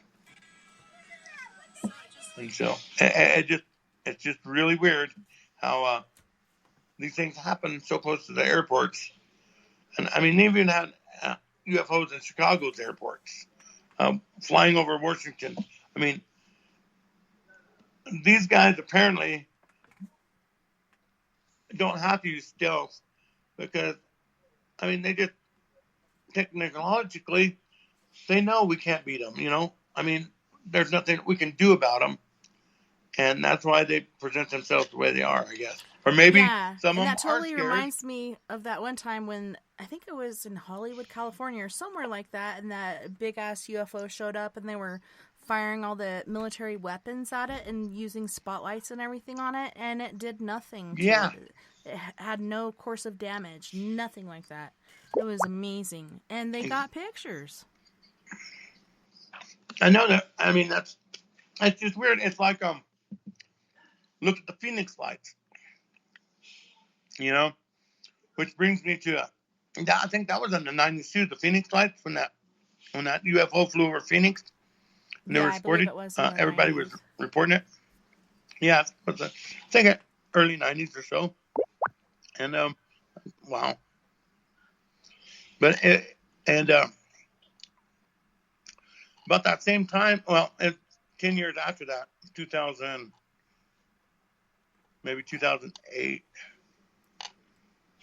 2007. No, before 7, it had to be 2002. About 2002 or 3, I was in a patrol officer, and I was driving, and I just happened to see a beautiful sunset. So I took a picture. And so I got back to the office, started looking through it, and then this cloud was about what you see there, except for it was in the clouds. And it was kind of hiding behind the clouds. But it's just about like that, what you're showing me right now. And it was just right there. And it was above Tucson and right next to the airport. Again. Why? I mean, it blows my mind. It didn't have but no I think propellers. they're at a certain elevation where it really doesn't matter for a certain extent until they get there. Then it's like, what the hell happens? Do they halt all traffic? Are there any reports made? I'm very curious, what is going on? But pretty soon these videos will come through, and it's not just the clouds. There's 2 aircraft. They're like a orangish color. It looks like they could be white, but they're reflecting orange because of the sunset. But they're flying along, and then one just blinks out, disappears. You didn't see it take off any direction. It just blinked out, like it went into stealth mode. And the other one kept going until a jet fighter came along. A black jet came and flew past it. And then it blinked out for a little bit. And then it came back again. But yeah, I sent you those videos, so you'll be able to watch it. But my kids pointed it out. Mom, look, a UFO! And they've had UFO experiences too. My son has 6 fingers on But, his right hand. You know, that's a sign of wow. alien there. That's pretty But interesting. that's why I mean, I think they do follow families, and I think they follow them really closely, because a lot of experiences in my families, and then it just seems like passed down to me, and then I don't know what, and even my daughter, North Carolina, she's telling me there was some weird episodes that she's seen and shit, and she didn't even know what it was, and she said she seen something out here by Allison, by the lake. She said she don't know what it was, but the dog came running. The dog was shaking, and she said she thought it was maybe a skinwalker because it was just so quiet, didn't make no noise, and she couldn't find any tracks. And the ground had just rained that night before or the day before, and it was still wet out there, and she couldn't find any tracks. Now, if it was a Bigfoot, I'm pretty sure they would put tracks in it, but if it's a skinwalker, we don't know, Yeah. It could be mixed up with a bunch of dog tracks. Who knows, There's just a different realm about the whole skinwalker thing. It's humans taking the form of something else, whether it's another human or some sort of animal. Like I've heard of coyotes. There was 2 coyotes running along the highway keeping pace with vehicles that were doing about 70 miles an hour. Then they darted through traffic and went down a corridor to a valley where it ended, and they were trapped there. When the cops finally caught up to them, it was 2 Native Americans. One was a female, one was a male, and they had, paint on their face and stuff, and they were naked. But before that, they were coyotes, just doing harmless things. You hear about really bad skinwalkers. Shapeshifters, yeah. Yeah, and then you hear about people that, you didn't intentionally kill someone. Perhaps your mother died during your birth or something like that. All you have to do is take a life in one form or another in order to get the ability to be a skinwalker. A lot of them are bad. Right. Some of them are perfectly innocent and just practicing their religion. It's pretty intriguing. It is. Well, I guess, have you ever watched Skinwalker Ranch? Yeah. It was kind of slow moving. I was like expecting more activity and more excitement, but it was like, I don't know, more of like a documentary or something. Yeah, then I went into, but what I find intriguing about that is that they say that Skinwalker came up as the Navajos cursed the Utes, and that was the curse they put on the Utes land forever and ever and ever. And they didn't distinguish for Southern Utes or Northern Utes. They just said all Utes. And that stretches from way, way up in Utah all the way down to here. Yeah, and that's a big reservation. Yeah, pretty much the same. And so, it just intrigues me that they're saying they got skinwalkers up there, but yet we see them down here. It's a lot of miles apart, but it's all Ute land. Yeah, and it's pretty interesting too. I'm trying to remember what the other one's called, but generally it has a deer head, but I have heard about it with a dog head. But the deer-headed critter that, basically kills people and turns them to liquid and sucks up whatever's inside the skin, and all that's left is like skin and bones. It's pretty weird. I can't remember what that's called. It may come to me. But there's skinwalkers that one bad motherfucker. Right? That have been known to reach far beyond here. Like, I've heard stories back east of, like, Dogman or whatever. Is Dogman and Skinwalker the same? I think these are totally different things. And there's also been sightings of kind of like Egyptian days, the dog creature wearing armor and carrying a golden staff. Armies of them being seen out in the deserts and stuff. It's like, what the hell is happening? Is it like different places colliding because of the whole CERN project, or what? I don't know. Well, in Louisiana, back when they were back in the early 1800s, I guess, the French brought in the werewolf I can't remember what they call the French call it, but the Lugaboo, or I can't remember the name of it. You know what I'm talking about, right? A rugaboo or something like that. Yeah, Hey. Rugaju, or yeah, Something. but that Close. is like that is like the werewolf of Paris.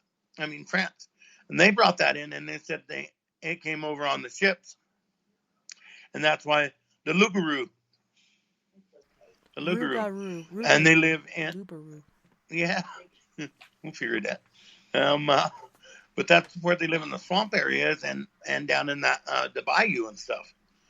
And there's a certain voodoo people that can actually have them work for them, do their dirty work per se. And I mean we get it from all directions. That's what makes it so more viable to me, because it's not just Americans' culture. It goes the werewolf, the skinwalker, same. It goes all the way back into London, to Germany, Africa, hundreds of years ago. Yeah, I mean it's not something that everybody just died to slap on some. And this thing's been going on for millions of years, I think. As long as man's been here, it's been here. It's just not, people don't know the techniques or how it works. But well, yeah, it's interesting. Like you're saying, like different traditions and lineages and stuff that have different beliefs and different things happening. The Africans came over, and then I think some of them mated with the Native Americans or the indigenous people, and then you have the Seminoles and different awesome things like that. I love the bright things they wear and all the feathers and everything. It's so amazing. Really puts a jolt of energy through you. It's awesome. Yeah, definitely. I mean, it's incredible to think that over the millions of years, how much that we are all basically humans are mixed culture. I mean, people still on the divisibility, but we're all mixed cultures, and that's the way it's always going to be. That's the way it was from the beginning. That's the way it's going to always be. And whenever you breed a werewolf to a non-werewolf, the end result could be a werewolf baby or pup, however you want to put it. Get a cute little pup going on. That's right, but you just can't say it doesn't exist, and you can't say and shut the doors on it, because you got to open the door somewhere to start learning. Start opening your eyes and seeing what's out there. A lot of people are so close-minded, and I think a lot of times it's because they have so much on their plate. There's really no more they can absorb at this moment, so they're just shut off to so many things, even the belief in God. But then there's other people that are like, man, I've never had a paranormal experience. Could you give me pointers? There was one lady that I said, just be open-minded, just be aware that anything is possible, and just know that this stuff is out there. And about, I think, 2 or 3 months later, she contacted me and said, guess what? I just saw my first ghost. So that was pretty cool. That stuff is really out there, and it really gives me hope, instead of thinking about, eventually I'm going to be in the ground and being eaten up by bugs and worms and stuff. I won't care, because that's just my, that's just my canoe or whatever I'm using to go through this life, and my spirit will go on somewhere else. I might take an astral hop and go check out the universes and come back and check on my family or whatever, I can do whatever I want. Free will. Well, that's what I feel like. I feel just like you, except I call it, this is my cocoon, and when I decide to die, then I turn into my butterfly. So, it. Butterflies are my favorite. That's the way and frogs. Yeah, I mean, it's nice to think it that way, because then you're actually free to take on the world in a different aspect, in a different life, and see it through the eyes that you wish you could have seen it through when you're in your cocoon, Mm-hmm. But that's all a learning experience. We're here to learn as much as we can so we can take it to our next life. It's just a step up, and we keep on stepping. We're spiritual beings having a human experience Just let us be. Well, on that note, That's it. Troy, we do have to go to our second music break. So on this break, we have Mr. Dan Medina, who is originally from the band Gravity. So he is as well from Krakow, Poland. And he'll be singing I Won't Let You Go. Then we have Prime Example with Power Play. Gravity from Krakow, Poland with My Last Goodbye. And then Mr. Fred Johnson III with After Dark. You guys don't go anywhere. We'll be right back after this music break.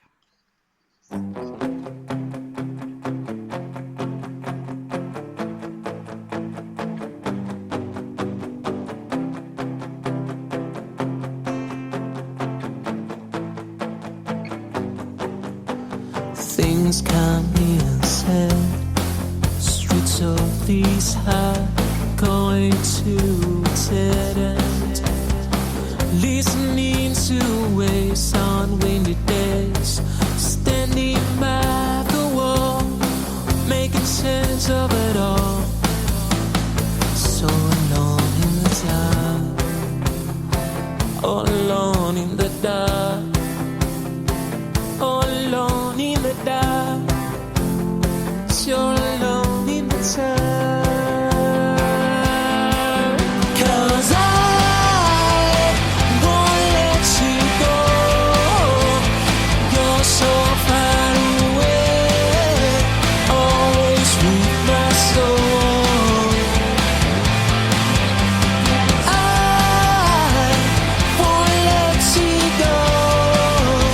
Oh, you're so far away, always with me in my soul. Yeah, yeah. Looking for a reason, not a lead. Mystified, lives inside a world, selling us all. Oh, she's alone in the dark, all alone in the dark, all alone in the dark, so alone in the dark.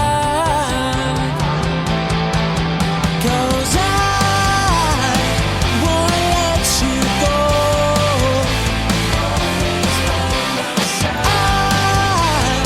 I won't let you go. You're so far away, always with me in my soul. Yeah, yeah. And I won't let you go.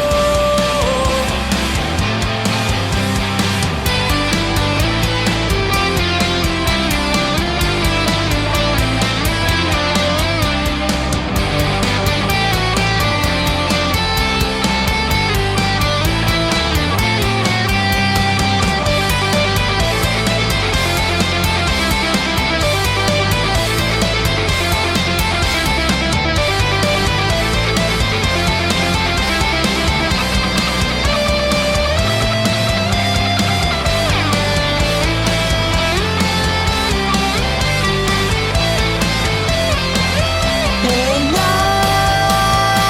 won't let you go.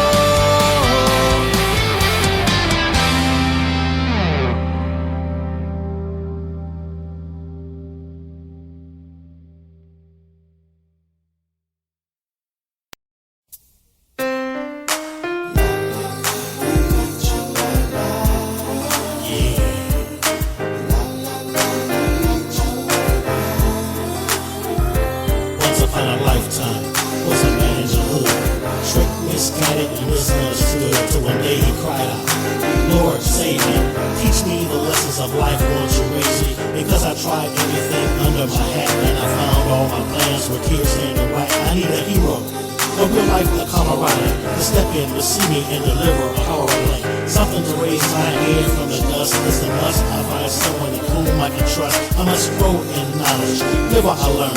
I'm so glad to meet you. Yo, my name is Vern. Lead me any way that you would, and I'll share. I need your power play.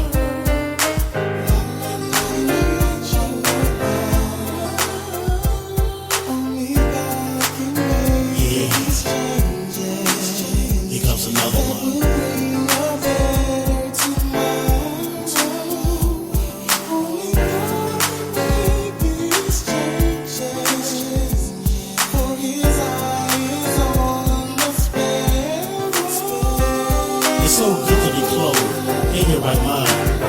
to the front and all pass behind. Memories of things you did so absurd. Came to the curb, now learn was the word. Cause often we're little now, problems can write us, but with power from God, yeah, we all still victorious. Listen to the seed, the knowledge, and digest the real only cause a trooper like Jay keeps it righteous. And it's present from example of a vocalist, adjust your bubble. Leroy is like dangerous trouble. Trouble if you want it, peace if you with it. Never before known of a man who can stand it, but so irrelevant. So kick it in if you will, Lord. And I shield, I need your power play.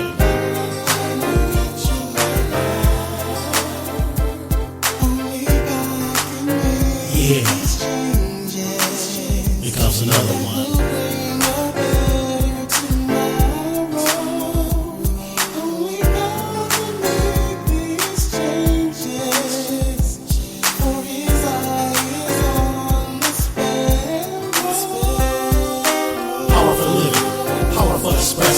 Powerful in knowledge, and now you're not guessing. When power meets the darkness, the devil's got you go. That's my Weasel, and now he's going loco. If you got a problem, God can solve it. Power from the general, and you're in his outfit. Why must the fist stay dirty so filthy? Get off your rear and whitewash the pickings. Power for cleansing, power for sanitizing, power for us, power for the rising of the sun. Cause in your darkest hour, you can look up and express to feel the power up.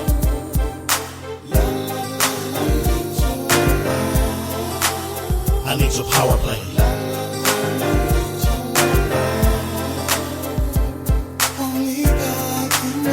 Yeah. Comes another one.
Take me to a college scene, I'd like to go and dance, have drinks and hunt the perfect date, yeah. Living at the dark, I search lonely streets to find hidden shadows in the dark. It doesn't matter what I say. Secret homicides arranged in a series of pursuits. No matter what I say, after dark. I gave her base because she had the range. I knew she was the one that never could go home again. Plastic lights by limo seats. I don't know why I can't control this urge to hurt again. Yeah.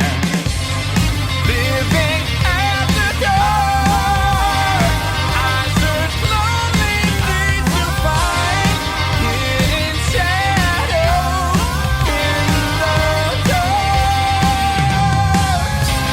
It doesn't matter what I say. Change it in the sky, murder forever after. No matter what I say, after dark.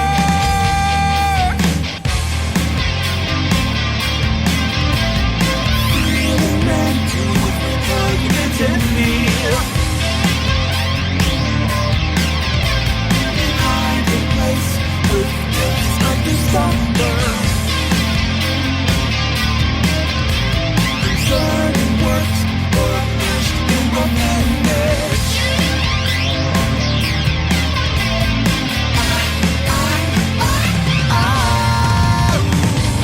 It doesn't matter what I say.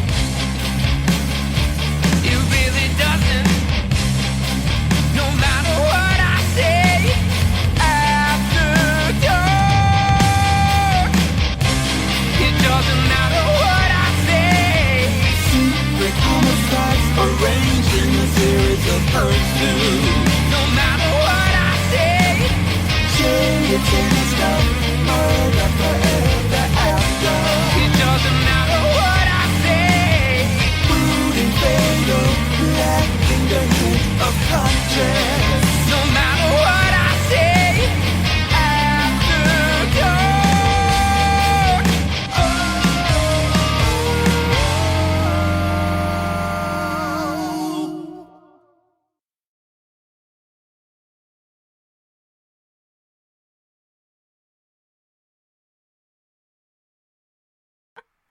Welcome back, and thank you so much for joining us this evening on We Are Paradox Media's Late Night in the Rockies. Tonight we're joined by Mr. Troy Trone and his gaseous dogs. Yeah, howdy, howdy. Oh my goodness. Oh yeah. But you know, we were talking earlier about how you think this area is like a vortex. I mean, what's your opinion on it? Do you think it really is a vortex? There is so much activity. It's insane, and it's even blowing away the indigenous people. And I've seen videos of people that are on certain ley lines and different things that pop up there. And we're between, I think, the 47th and 48th degree or whatever of the ley lines. And it's supposedly a very active area that we're in all across the United States, even to Arkansas and all the way to the east and west. Well, I'd seen on a show, it was a weather show, I think it was on the Weather Channel. They were showing hot spots in the United States where most of the hot spots generate, where it's normally warmer there than anywhere else in the United States. And that happens up right on the four corners, that we happen to have a very warm area right on the four corners. Not Utah, but right in the middle. And that makes me wonder, you know, why is it so hot? Maybe there is some kind of natural phenomenon that we have not been tuned into for years and years that indigenous people knew, and that's where they traveled. Maybe that's where the Anasazi went. Maybe they opened the vortex, walked through a door, and they went into a different zone. Yeah, a lot of people think that they were scooped up by the aliens and taken somewhere, and then I've done reading where, you know, they moved south and they went into different tribes, and they were known as the Puebloans. I actually saw a tribe named after me It was the Tessa tribe. I was like, Oh, man, I wow. was going to get a picture of it, the Tessa tribe, and then I looked at it, I'm like, man, I look a lot like these people, but I'm not. I'm Irish and Cherokee. I'm not the Tessa tribe, but it was pretty cool. It was right outside of Santa Fe, I think, coming this way. Is where they live, but Puebloans, they became Puebloans, I heard, and broke up into different tribes. But to me, that's intriguing because that generally never does happen. Why would that really ever happen? I'm not sure. It's strange that you say that because I think that there's so many tribes that visit the United States before the United States was actually found. Because even on some of the Anasazi's dwellings here in Upper Mesa Verde, they found where there is a group of people that came over and taught the Anasazis how to use a boomerang. And they were dark depicted as Aborigines. That is that crazy. actually Like, voted how'd over they get here. all the way over here? Exactly. How that? I mean, and where would these guys come up with the boomerang? It's not like they had a National Geographic mail to them and, oh, let's draw this on the wall, It was something they actually experienced, And that, so, at some point in time, there's been travel through this whole continent. And whether it was underwater or wasn't underwater when it happened, because I think a lot of their calls about how old Earth is, I think is really wrong. I think Earth is way older than we can even imagine. And I think the human way race older. has been around a lot longer than they say as well. And then they actually revealed recently the way that they would date bones and stuff like that was from things around it instead of things like underneath it. Right. Yeah. Come to find out, we've been here a lot longer than they've been saying in the first place. We're a lot older than they're saying originally, and I do think that we lived at the same time as dinosaurs. Are you aware of that place going down towards Phoenix that has not only dinosaur tracks in the sandstone, but human tracks as well? It's got the footprints? Yeah. Yes, ma'am. That's awesome, and that's just Yes, proof. ma'am. Like, they were around the same time. Otherwise, this would be two different formations. I don't know. Pretty interesting. Yeah. And that's what I've seen it was on the news and it was on I can't remember, maybe it was on History Channel, but they were digging in this coal mine, and in this mine they came up with a hammer that was fossilized in a bed of coal. Now, don't get me wrong, I'm not a scientist, but I think it takes a couple of well, they found a pair of glasses in the same thing of coal. A pair of frame of glasses they found in a chunk of coal. How is that done in 5 years? I mean, it takes coal millions of years to turn to coal. So, did a dinosaur swallow that some bits and he forgot to take his glasses off and became fossil fuel? Or did the guy get stuck in a tree, or did the guy just die? And somehow the glasses got infused with the coal while he was in the mine. It's impossible to break open a piece of coal and see a pair of human glasses. And a hammer. I mean, that's been a million years in the making. It just didn't happen overnight, and it wasn't in the last 20 years. I mean, I've seen some old news clippings, and I've seen it on History Channel 2 as well. It's where these people are like back in the 30s, but they look like they're talking on a cell phone. Back in the 40s, they're in a crowd. Skywatcher in the chat room was asking, where in Phoenix are those tracks? They're not in Phoenix. It's that turnoff from the Navajo Nation where you take a left and you go towards Phoenix. What area is this? I think Do you it's know? right. I think it's right before the petrified forest. Makes sense. Yeah, I'll have to. I think it's Google right it, before the petrified Skywatcher. forest. But yeah, it's like right there off the Navajo Nation right before you take a left to go towards Phoenix. But yeah, I'll Google it. But continue with what you were saying. I'm sorry, Troy. Oh no, that's what I'm saying. It's weird because in these photo shoots that they've shot out of the paper news clippings they got, there's people back in the 30s and like in a big group, and they're taking a picture of how busy something was, or there was a big show going on and how many people was there, and these are the guys in 30s, black and white, pictures, and they're taking shots of these pictures of just the crowd. Well, people got to looking at this. I guess one guy got to looking at it and started circling and sending in. And a lot of these pictures that they're showing is showing people like using a cell phone and talking to somebody on a cell phone. And in the 40s and early 30s, the JFK thing too. Somebody had a cell phone and they were filming or taking pictures. Yeah, I mean, how is that possible? Without time travel. Did you see that? So, I don't know if I mentioned it. I'm sorry. That painting where the girl was holding a cell phone in the painting. It's one of those Mandela effects. Different things that are changing in paintings and movies and all kinds of things. It's crazy. It is crazy. It's crazy to think about a lot of that stuff. I mean, and when do we time travel? How is it possible without us knowing about it now? I mean, I'm sure Einstein even knew it was possible for time travel, He said you could always go on forward in time, but you never could go backward in time. But I think obviously you can go back and forth in time. Yeah. Right. Well, that's what I think. I think there's a track that takes you to the future, then there's a track that takes you to the past. But I think you could only go far back as man existed, and that was it. You couldn't go beyond that. But to go back to when man existed could be billions or millenniums years ago, because scientists still today don't know how old this Earth is and walked on this Earth. So, I mean, it's very possible you could go back in time, but only go far as when man was created. I could be wrong. Could you imagine being stuck out in space?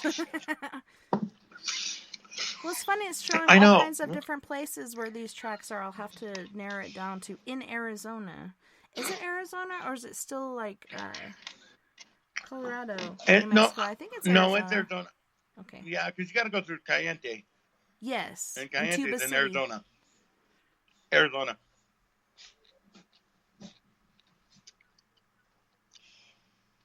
Or AK part of Utah.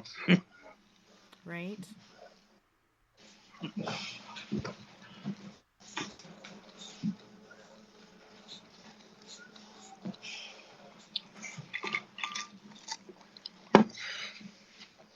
Dinosaur tracks in Arizona. It's pulling up.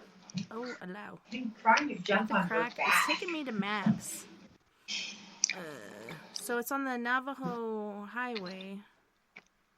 Navajo Trail. Oh. Moenave, Moenave dinosaur tracks. And there's also dinosaur tracks right there. It's not Mojave, it's Moenave. Mojave is another desert. This one is Moenave. Oh, MOE. Weird. And why would there be dinosaur tracks in the desert? Not much to eat out there, right? Yeah, and it says here Flagstaff, Arizona, but I don't think so. Tuba City, dinosaur tracks. Yeah, I think it's Tuba City, right outside of Tuba City. I'm almost sure it is. Yeah. Because when I was a kid, we used to go over there all the time, and you didn't have to pay to go in. Now you have to pay to go in. Sometimes you can get a guide that'll take you through it, but you don't have to. You can just go on your own if you want. Yep. But these are it's pretty cool, though. Little, three-toed critters running through there. And then I think there's also... Yeah, it looked like big chicken tracks. Yeah. Yeah. And I know we didn't have any ostriches over here that big. Chester, leave her alone.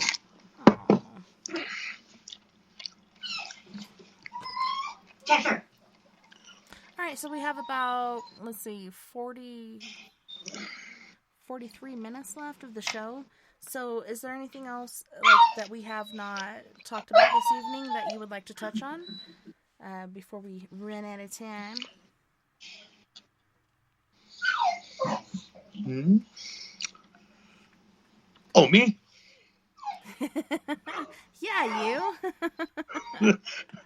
That was the moment. I'm sorry about that.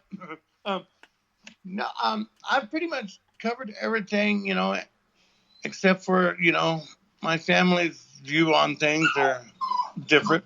There is one thing I wanted to talk about that I didn't get to, and it was about, again, still with my family. It's my older brother, and he's probably about 21, 22, and it's over on the Dolores kind of canyon edge there. There's an old homestead that we used to have over there, and he was with my aunt, and she was getting ready to make dinner, and it was evening time, just dark, and it was fall time, wet on the ground. And she was fixing dinner, and she looked out the window and let out this big old scream. And of course, my brother and my uncle, which is his cousin, I guess would be my cousin, came running out to see what was going on. She said, "There's somebody outside looking at me." And they both looked at each other and said, "That's impossible. That window's like 9 feet off the ground. Yeah. There's no way." And they said, "Quit messing with us," right? And so they went to bed that night. And then they got up and they said, "Well, we're going to go out there just to see." Because she's messing with us. And they went out there, and sure enough, they followed big footprints all the way across the field and over the edge. Big, I said, just looked like a barefooted person, but huge. Yeah, you can tell they have a heavy weight as far down as the wind goes. Exactly, and it was really heavy. And that's what he said, that sucker weighed a lot because he was heavy. And when he followed him over the edge and came back to my aunt started explaining what she'd seen. She said, "I couldn't really see a face. It looked like he was wearing a furry hat, and all I could see was like black eyes and a nose, and that's it." That's why it makes me wonder if these aren't some kind of interbred Neanderthal. I mean, we had dinosaurs that possibly are living. Why can't we have Neanderthals that are possibly living? I mean, they're saying now that there's 100 so feral humans living in the Smoky Mountains. Mm-hmm. And, I've heard about them. Yeah, they're pretty scary. Like, people go missing and they could be there. Yeah, because, people seen them eat live animals. They don't make fire. They eat what they eat. And if they die from it, they die from it. But it's amazing that people can go off the grid that far and still survive. So it just goes to how strong the willpower of a human being or a human-like person or being can be to live. The strength to live takes a lot. And being able to do that for millions and millions of years is extraordinary. It shows them that they're very intelligent animals, and that's probably why they're not seen as much. Yeah, being their high people intelligence. Accidentally catch them. I don't think they intend for that to happen because they are very stealthy. But yeah, it's pretty intriguing. People witnessing it, and then girls. I've heard of women talking about being on their period. Never go swimming in the ocean or other places, or go out in the forest. If you're bleeding right now, that's not a good idea. But I guess a few of them were stalked and almost attacked by a Bigfoot, but they got out just in time. But just putting off that smell that they do, it attracted the male of the species. Exactly. I mean, speaking of which, get off her. The call of nature, baby. Yeah, as soon as you said that, man, he went at it, man. He's like, could somebody give me a Red Bull? Because I need some extension going on here. Or step stool, something.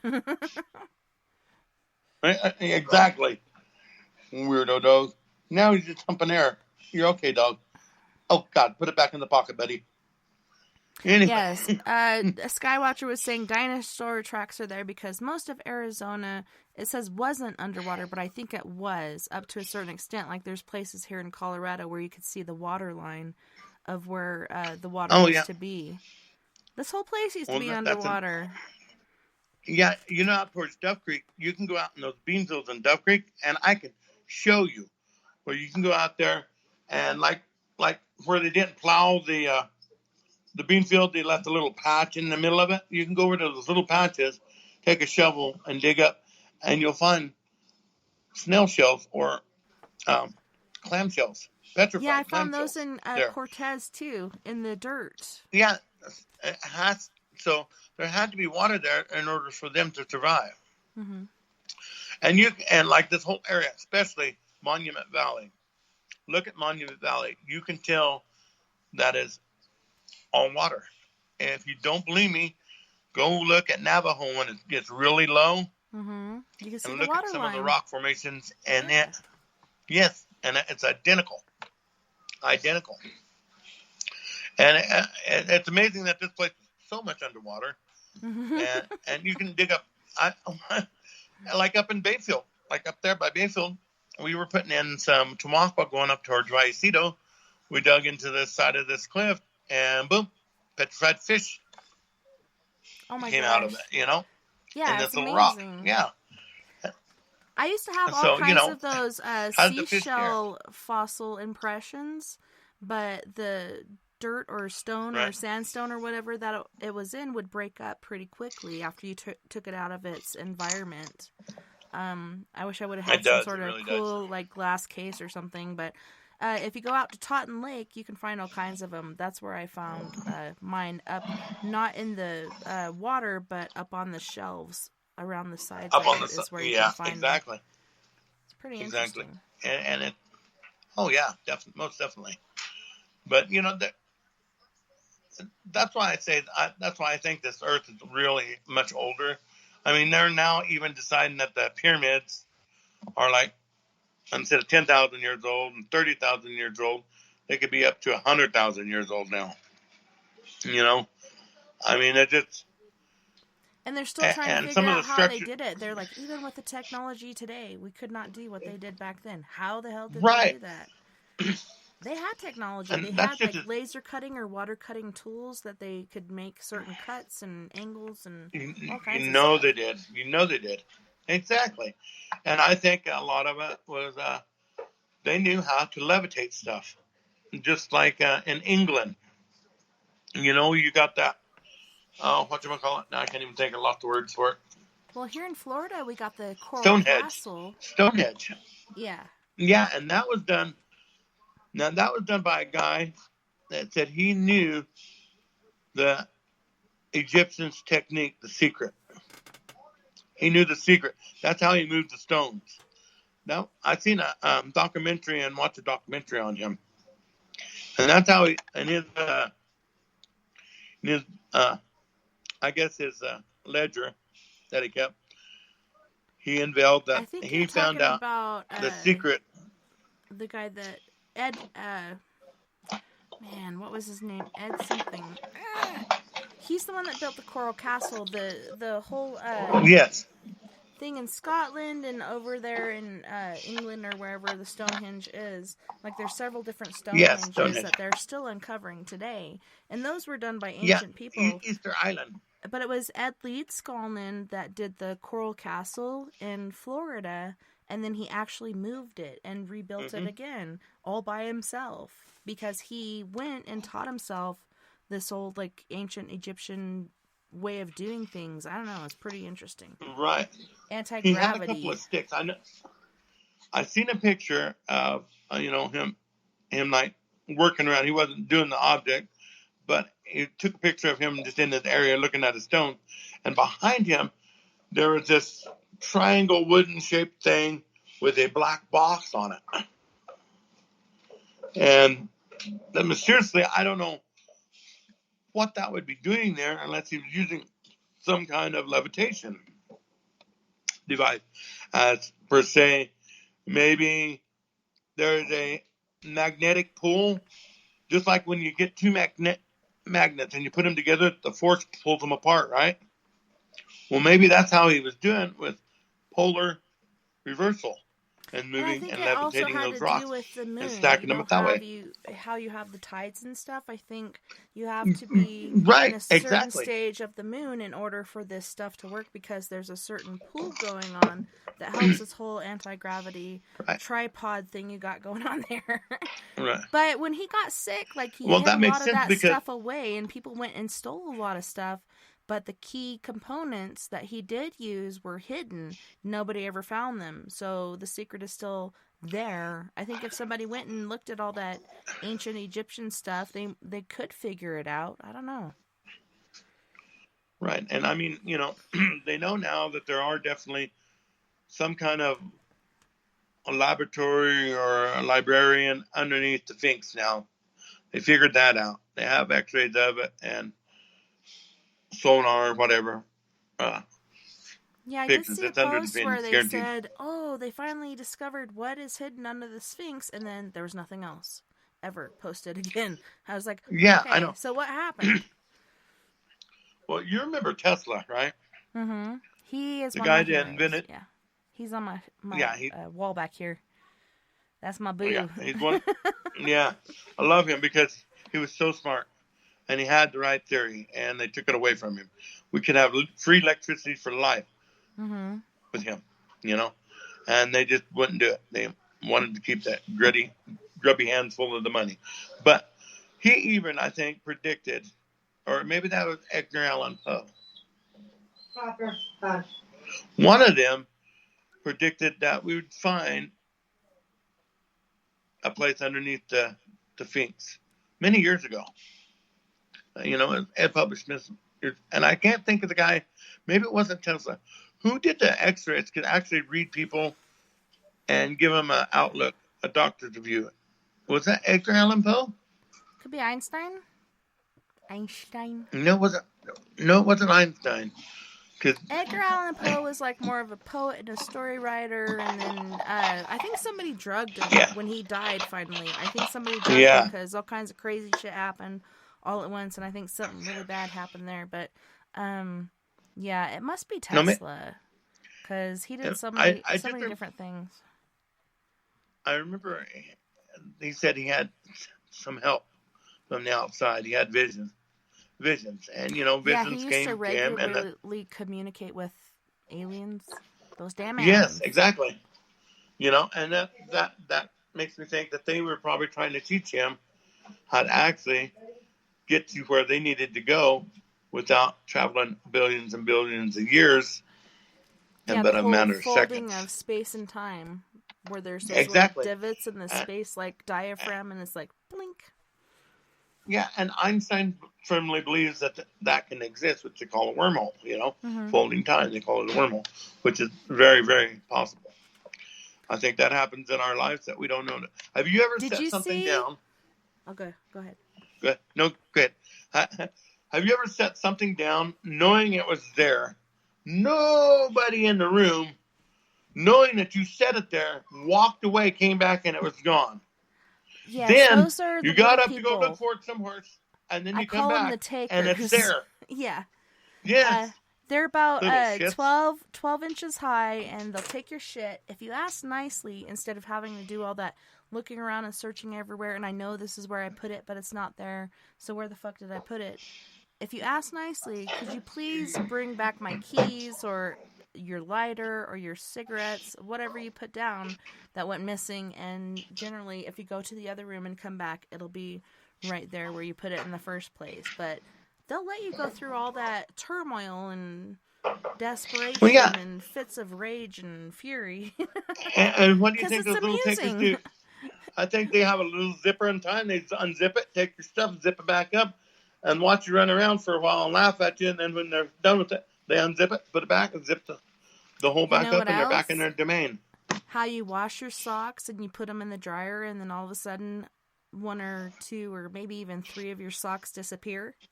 I know. How do you think these little fuckers make their clothes? They take your socks, they take your shorts, or whatever.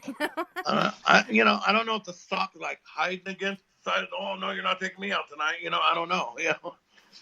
I don't know, but it's weird that things happen like that. Skywatcher and said I know. they're fairies, but they're a lot bigger than I ever imagined fairies. I've never seen fairies, but I have seen little people. I've not seen little people, nor have I seen fairies. That I know I've of. never seen But fairies, but I know they exist. I've seen balls of light bounce across the lake one time. And that was weird. And I thought I kind of contributed to ball lightning. I thought maybe, because what can I say? But it was unusual and it was strange. And it was at Summit Lake over by Cortez.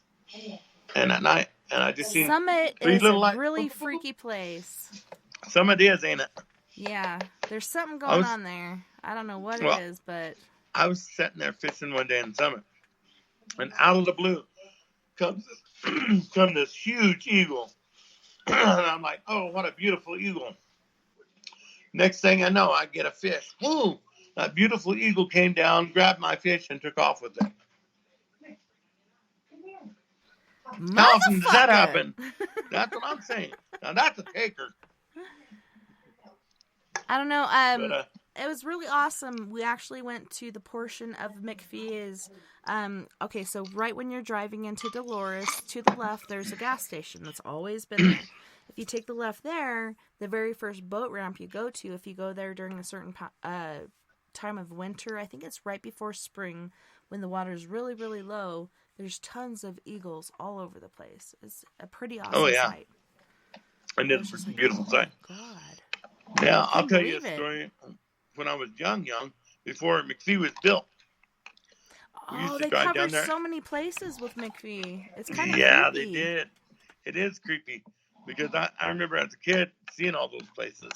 And we used to go down there, and on the sides of the road, tons of choke cherries for the pickings. And we just pick buckets and buckets and buckets full of choke cherries. Love them. Family go home, we make jam, jelly, syrup, whatever. And one day, me and my dad were driving down there, and it's evening time. And once again, this big black-looking dog came running across the road. And all my dad could say, that's the biggest timber wolf I ever seen. I've never seen a timber wolf, so I didn't know how big it was. But that motherfucker looked huge, and it's dark, and he ran right across the road. It's like a dire wolf. And yeah, it was like that. It was huge and black. There wasn't no gray. There was no tan. Didn't have any glowing eyes. It was just black, and it was hauling ass. And I mean, it's just a blur, but you could see the blur outline, wolf-like, And that's the only time I've ever experienced anything with my dad. But my dad was very into psychic stuff, ESP, self-hypnosis. He tuned in really good to that, and he believed dearly in it, that everything that you heal from, that you hurt from, can all be taken care of with your mind. Your mind, you got so much mind, you don't even know how much mind you have. over matter. Right. And it mattered to him. So, he really, really instilled that on me, And I think maybe that's where I get my paranormal reverb. I wonder if you can get into that field. Maybe that's your mission. Maybe you should get into the psychic healing field or something. Maybe I work on something like that. Or like you said before, sharing your stories and stuff like that. That is very helpful too, because people will relate to you and know, like, if people's seen stuff like that, and it can say to me, or on your show one of the days, say, yeah, I remember when talking to Troy Trone, and he's seen that, and that kind of helps me out as well, It makes me think I'm not as crazy as I thought I was, Talking about it is a very healing process, I do believe. It is. I think it is. It is. And that was one of my main things. I never really talked about any of my experiences with anybody, especially where I work. People don't want you to be taking care of civilian life if they think you're going to take off with a UFO at any point in time in your life, So I kept it really confined to myself. And then with my family, I never really talked about it with my family a lot. My son and me talked a lot about it because he's had some experiences as well. And it all happened to be out in the Cortez San Juan River Basin. And that's a real creepy place to be. And It so is really is McElmo creepy out there. Canyon. I had people tell me Oh, about yeah. seeing lights going through the canyons below and stuff like that. It's pretty interesting. Oh, yeah. All Yeah. the stuff that happens out there. We get a lot of that. I hear a lot about that from a lot of my friends. My brother, in fact, he just told me today that he's seeing lights in the sky that he thought was maybe one of those solar tower things, until it moved, and then it changed directions, and then it moved again, and he's been watching it for 3-4 nights now. And he says it's weird because it keeps appearing, but it's not always there all night. And then some nights when there's no stars out, it's bright as hell.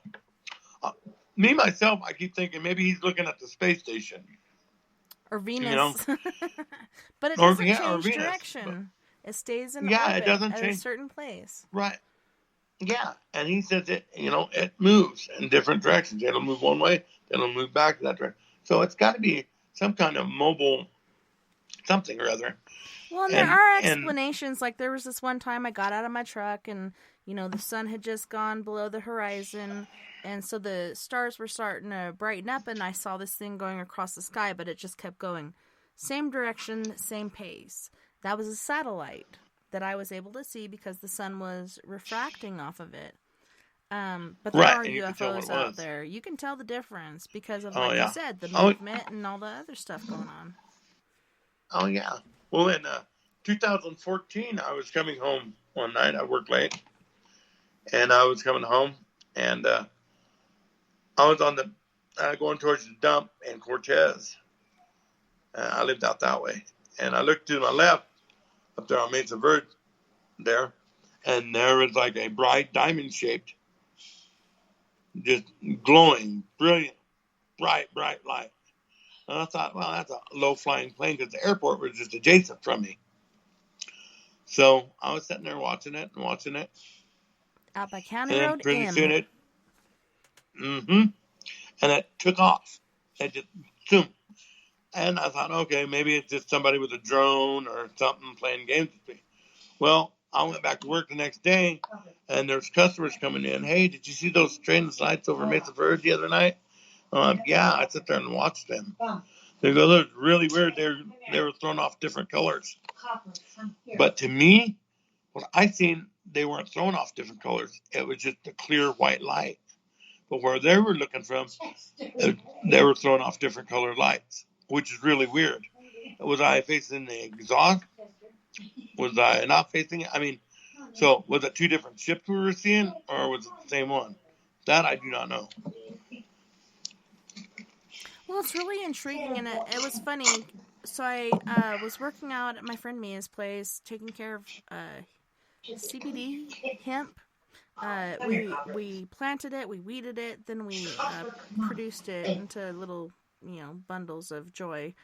We went out there to look for paranormal stuff, and we're using our paranormal equipment, and all of a sudden I'm like, what the fuck is that? And it was actually coming up over the horizon near where the airport is. It's always around the airport. It's so fucking weird. And it was a total, basically a shuttle, one of those discs.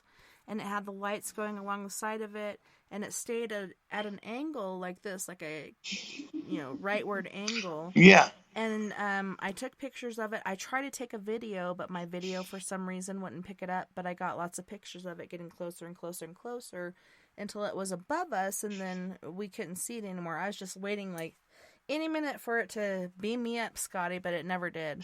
But we're like, yeah, take us away. Maybe that's why they didn't want us. We'd be too annoying. But yeah, I'll have to send you those pictures too. You could totally see the saucer flying towards you. And it's like the size of a mothership. It's a larger ship than I've ever seen. It's massive. The only other time I've seen a ship like that, I was doing overnight security, and my friend Johnny Williams, I don't know if you know him, but he's an African American / Cherokee dude, and we're all sitting there having a safety meeting. That's when generally I throw the security bomb because everybody's in one place at one time. But Right. he's just kind of laid back on the back of the scooter that we use for patrol, and he's like, "What the fuck is that?" And I look, and it is the same sort of thing, except for the lights are rotating. And at one point, this thing actually went into the shape of like a U, and then it warped back and kept going. I think it was between going this way and that. It warped like in a U shape, and then it went back into its original form. It was really weird. I don't know if it did something like in the atmosphere or universe or whatever to warp the field to make it look bent. That's the only thing I can think of, because how else could something do that? I think it was just in the frame of between me and it did something that made it look like that. That's the first time I saw a large one. You're the second person that said that it looked like it was warping or metamorphing, trying to metamorph into something else. And now I wonder if that's just part of the coming through a dimensional gate, and you're seeing the reflection of the other side going through and then coming back out.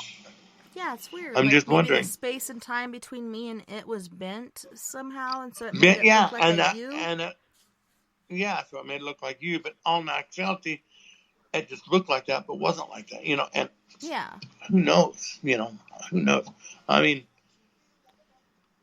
I've seen stuff in the ocean that was pretty weird when I was younger, but it's hard for me to definitely know what it was because I lived right there by Camp Pendleton, and that's a big Army base. Yeah. So that's I don't a Marine know. Base. Yeah. So I don't know what it was, but I can't say it wasn't the military. But there was definitely. Could you explain it, like what it looked like? Well, it was more or less, it's kind of like a triangle pointed thing. And then on the back of it, it had kind of a round dome. And it didn't have a metallic color because it was underneath the water. And it looked like it was reflecting the sun on it to make it look like a wave. But you could see it in the waves, And it was like, coming to glance, you could see it in one direction, and if it turned, you could see it in another direction. But as if you looked at it, it would just look like a wave. But on the side of it, looking from the side of it, it would pause, and you could tell definitive lines from it. And it looked just like a triangle, like this, or I should say like this, and then it was fast. It's fast moving, and it made no bubbles, which is unusual because something underneath the water, usually a turn like that moving that fast, should erupt and make some kind of turbulence on top. Well, yeah, and it was like that TikTok that they got on video, like it was just shooting through the waves like nothing. It wasn't leaving a wake, it wasn't leaving a mist or nothing. It was just like swing straight through the waves. Yeah, and that was like it was in the ocean, just boom, and it was fast. And it did have it. I would guess it would have, if I could say a color, it would have been a white, color, like almost egg color, like a gel on an egg. Ooh. Yeah. But it was weird. It was strange. And that's the only thing, but like I said, I never really considered it UFO because I never know what the hell's going on base. I seen weird stuff over there all the time. That my brother would tell me, oh no, that's this, or oh no, that's that, because that's where he worked, on the base, so it was nice. Yeah, the first one I told him about that. Ever got on video, I was actually trying to film a eclipse, and it was a solar eclipse, and you can't look at it, so I was just like pointing my phone at it, and all of a sudden something went zip, like right through the frame, so I had to slow it down to see this thing, and it was just like a platinum object just zipping through time and space. It was moving so fast, like you just could barely see it. Could have thought it was a bird or something, but it was a little platinum looking fucking bullet sort of thingy. Yeah, that's right. That reminds me, speaking of the military, when I seen that UFO in 2012 that was over there by Cortez, that next morning, I seen a bunch of planes, and they looked like they were spraying lines. They looked like lines across the sky, like a mesh net or something, you know. I don't know what they were spraying, but these were jets. I mean, they were way up there. And there's more than just one or two, you know. And they were zooming it. And Cortez got a big airport for that kind of jets. Yeah, it's pretty tiny. So they weren't from Cortez. Yeah, they got those, like, little puddle jumpers. Yeah. I've flown out of there several times. Yeah. And so that happened for a day or so, and then I hadn't seen anything until my brother's been telling me about it. So it's kind of weird. I don't know, you know, if they're spraying like for mosquitoes, UFO repellent. I don't know. Well, that's what me and Skywatcher were talking about last night, and I shared some pictures with him, and I'm like, I know the difference between regular jet trails and these chemtrails. The jet trails, they'll put it out, and then it'll dissipate shortly after. These chemtrails just linger and then kind of spread out and disperse. That's what they do. They spread out, disperse to where it looks kind of like a mist floating through the top there, and then they're gone. Mm-hmm. And that's why these were definitely chemtrails. Yeah, he's like, there's no I've never proof seen of it. nothing like There's nobody that's come forward to say that this is actually happening. There's no pilot, blah, blah, blah. Who's going to say that when they're making all that money? Hey, I'm going to tell on myself and tell you what we're actually doing here. But I think there's like aluminum and so many other things, because look at the increase in dementia and Alzheimer's and all of these other diseases that happen due to consumption of aluminum and other metals that your body cannot pass. It just kind of builds up in your brain and causes illnesses to people. And he's like, I don't see it. It doesn't exist. So I was getting frustrated, but we talked until about 5 o'clock in the morning last night. You know, we got over it. We have discussions, not arguments. But yeah, I do believe they exist, and I do believe there's a method to their madness. Yeah, I do too. And I think what that method is, it's called terraforming.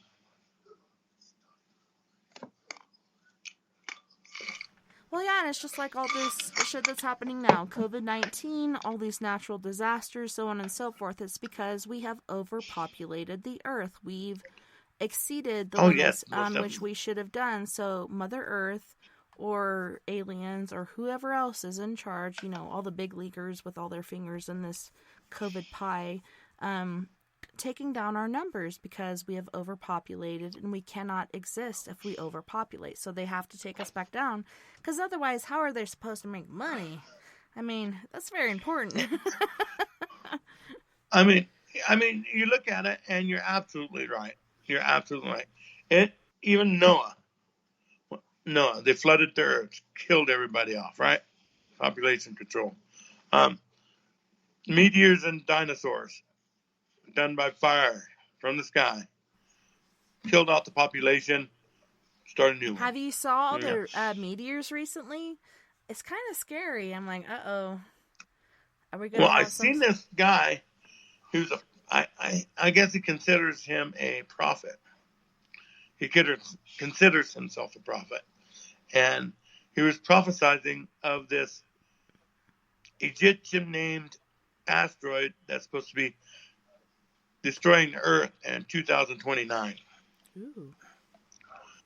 This is what he said. 2029, the Earth will be destroyed by this asteroid. And I can't think of the name of it, but it is an Egyptian name. And it's actually out there because the NASA has named it with that Egyptian name. And it's supposed to hit us in 2029. He said every time he made a prediction, it's always happened. He said, this is coming. It's going to happen. So I think I wait in 2029 to see what happens. I mean, there's nothing much we can do for it, right? I mean, party up and say, hey. Hey. No.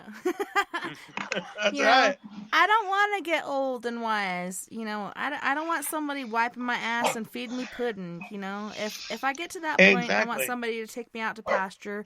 So I don't think I'll see this coming, but I know my children and my children's children will see this and know of it. But I did get a patriarchal blessing, and it said that I would be here in the end of times, and I've seen thing after thing after thing that is just like pushing towards that effect.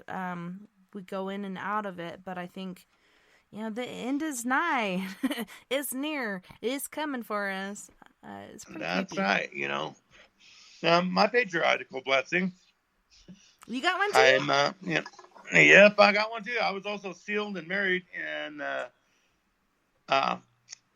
Mesa Temple. Mesa Temple. I got it on the wall. I was sealed and married there.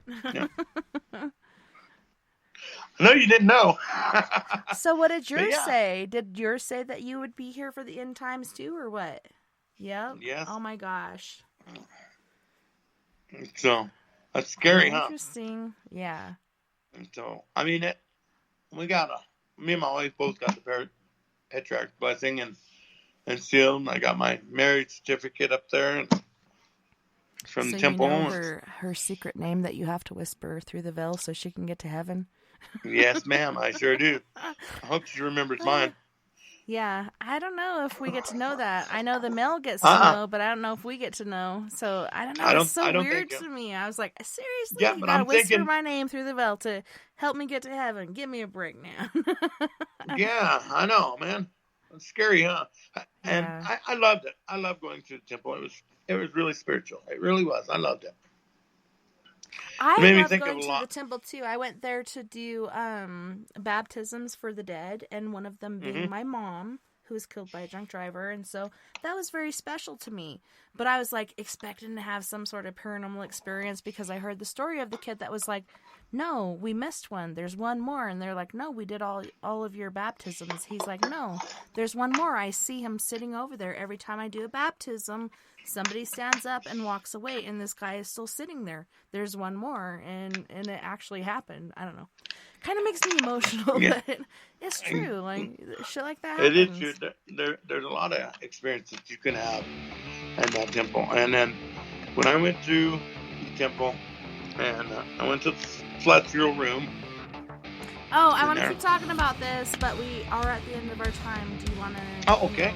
Tell anybody how to get a hold of you if they have any questions? Yeah, any questions, just you can friend request me on Facebook.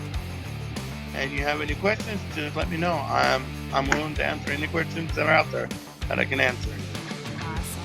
Well, thank you so much again for being my guest and hanging out with me. Like, it was awesome, and I hope we can do it again because I think we got a lot more stuff to talk about. Oh yeah, and you know, we just you betcha. Oh yeah. You have a great night, and thank you for the opportunity to be on the show. I appreciate it.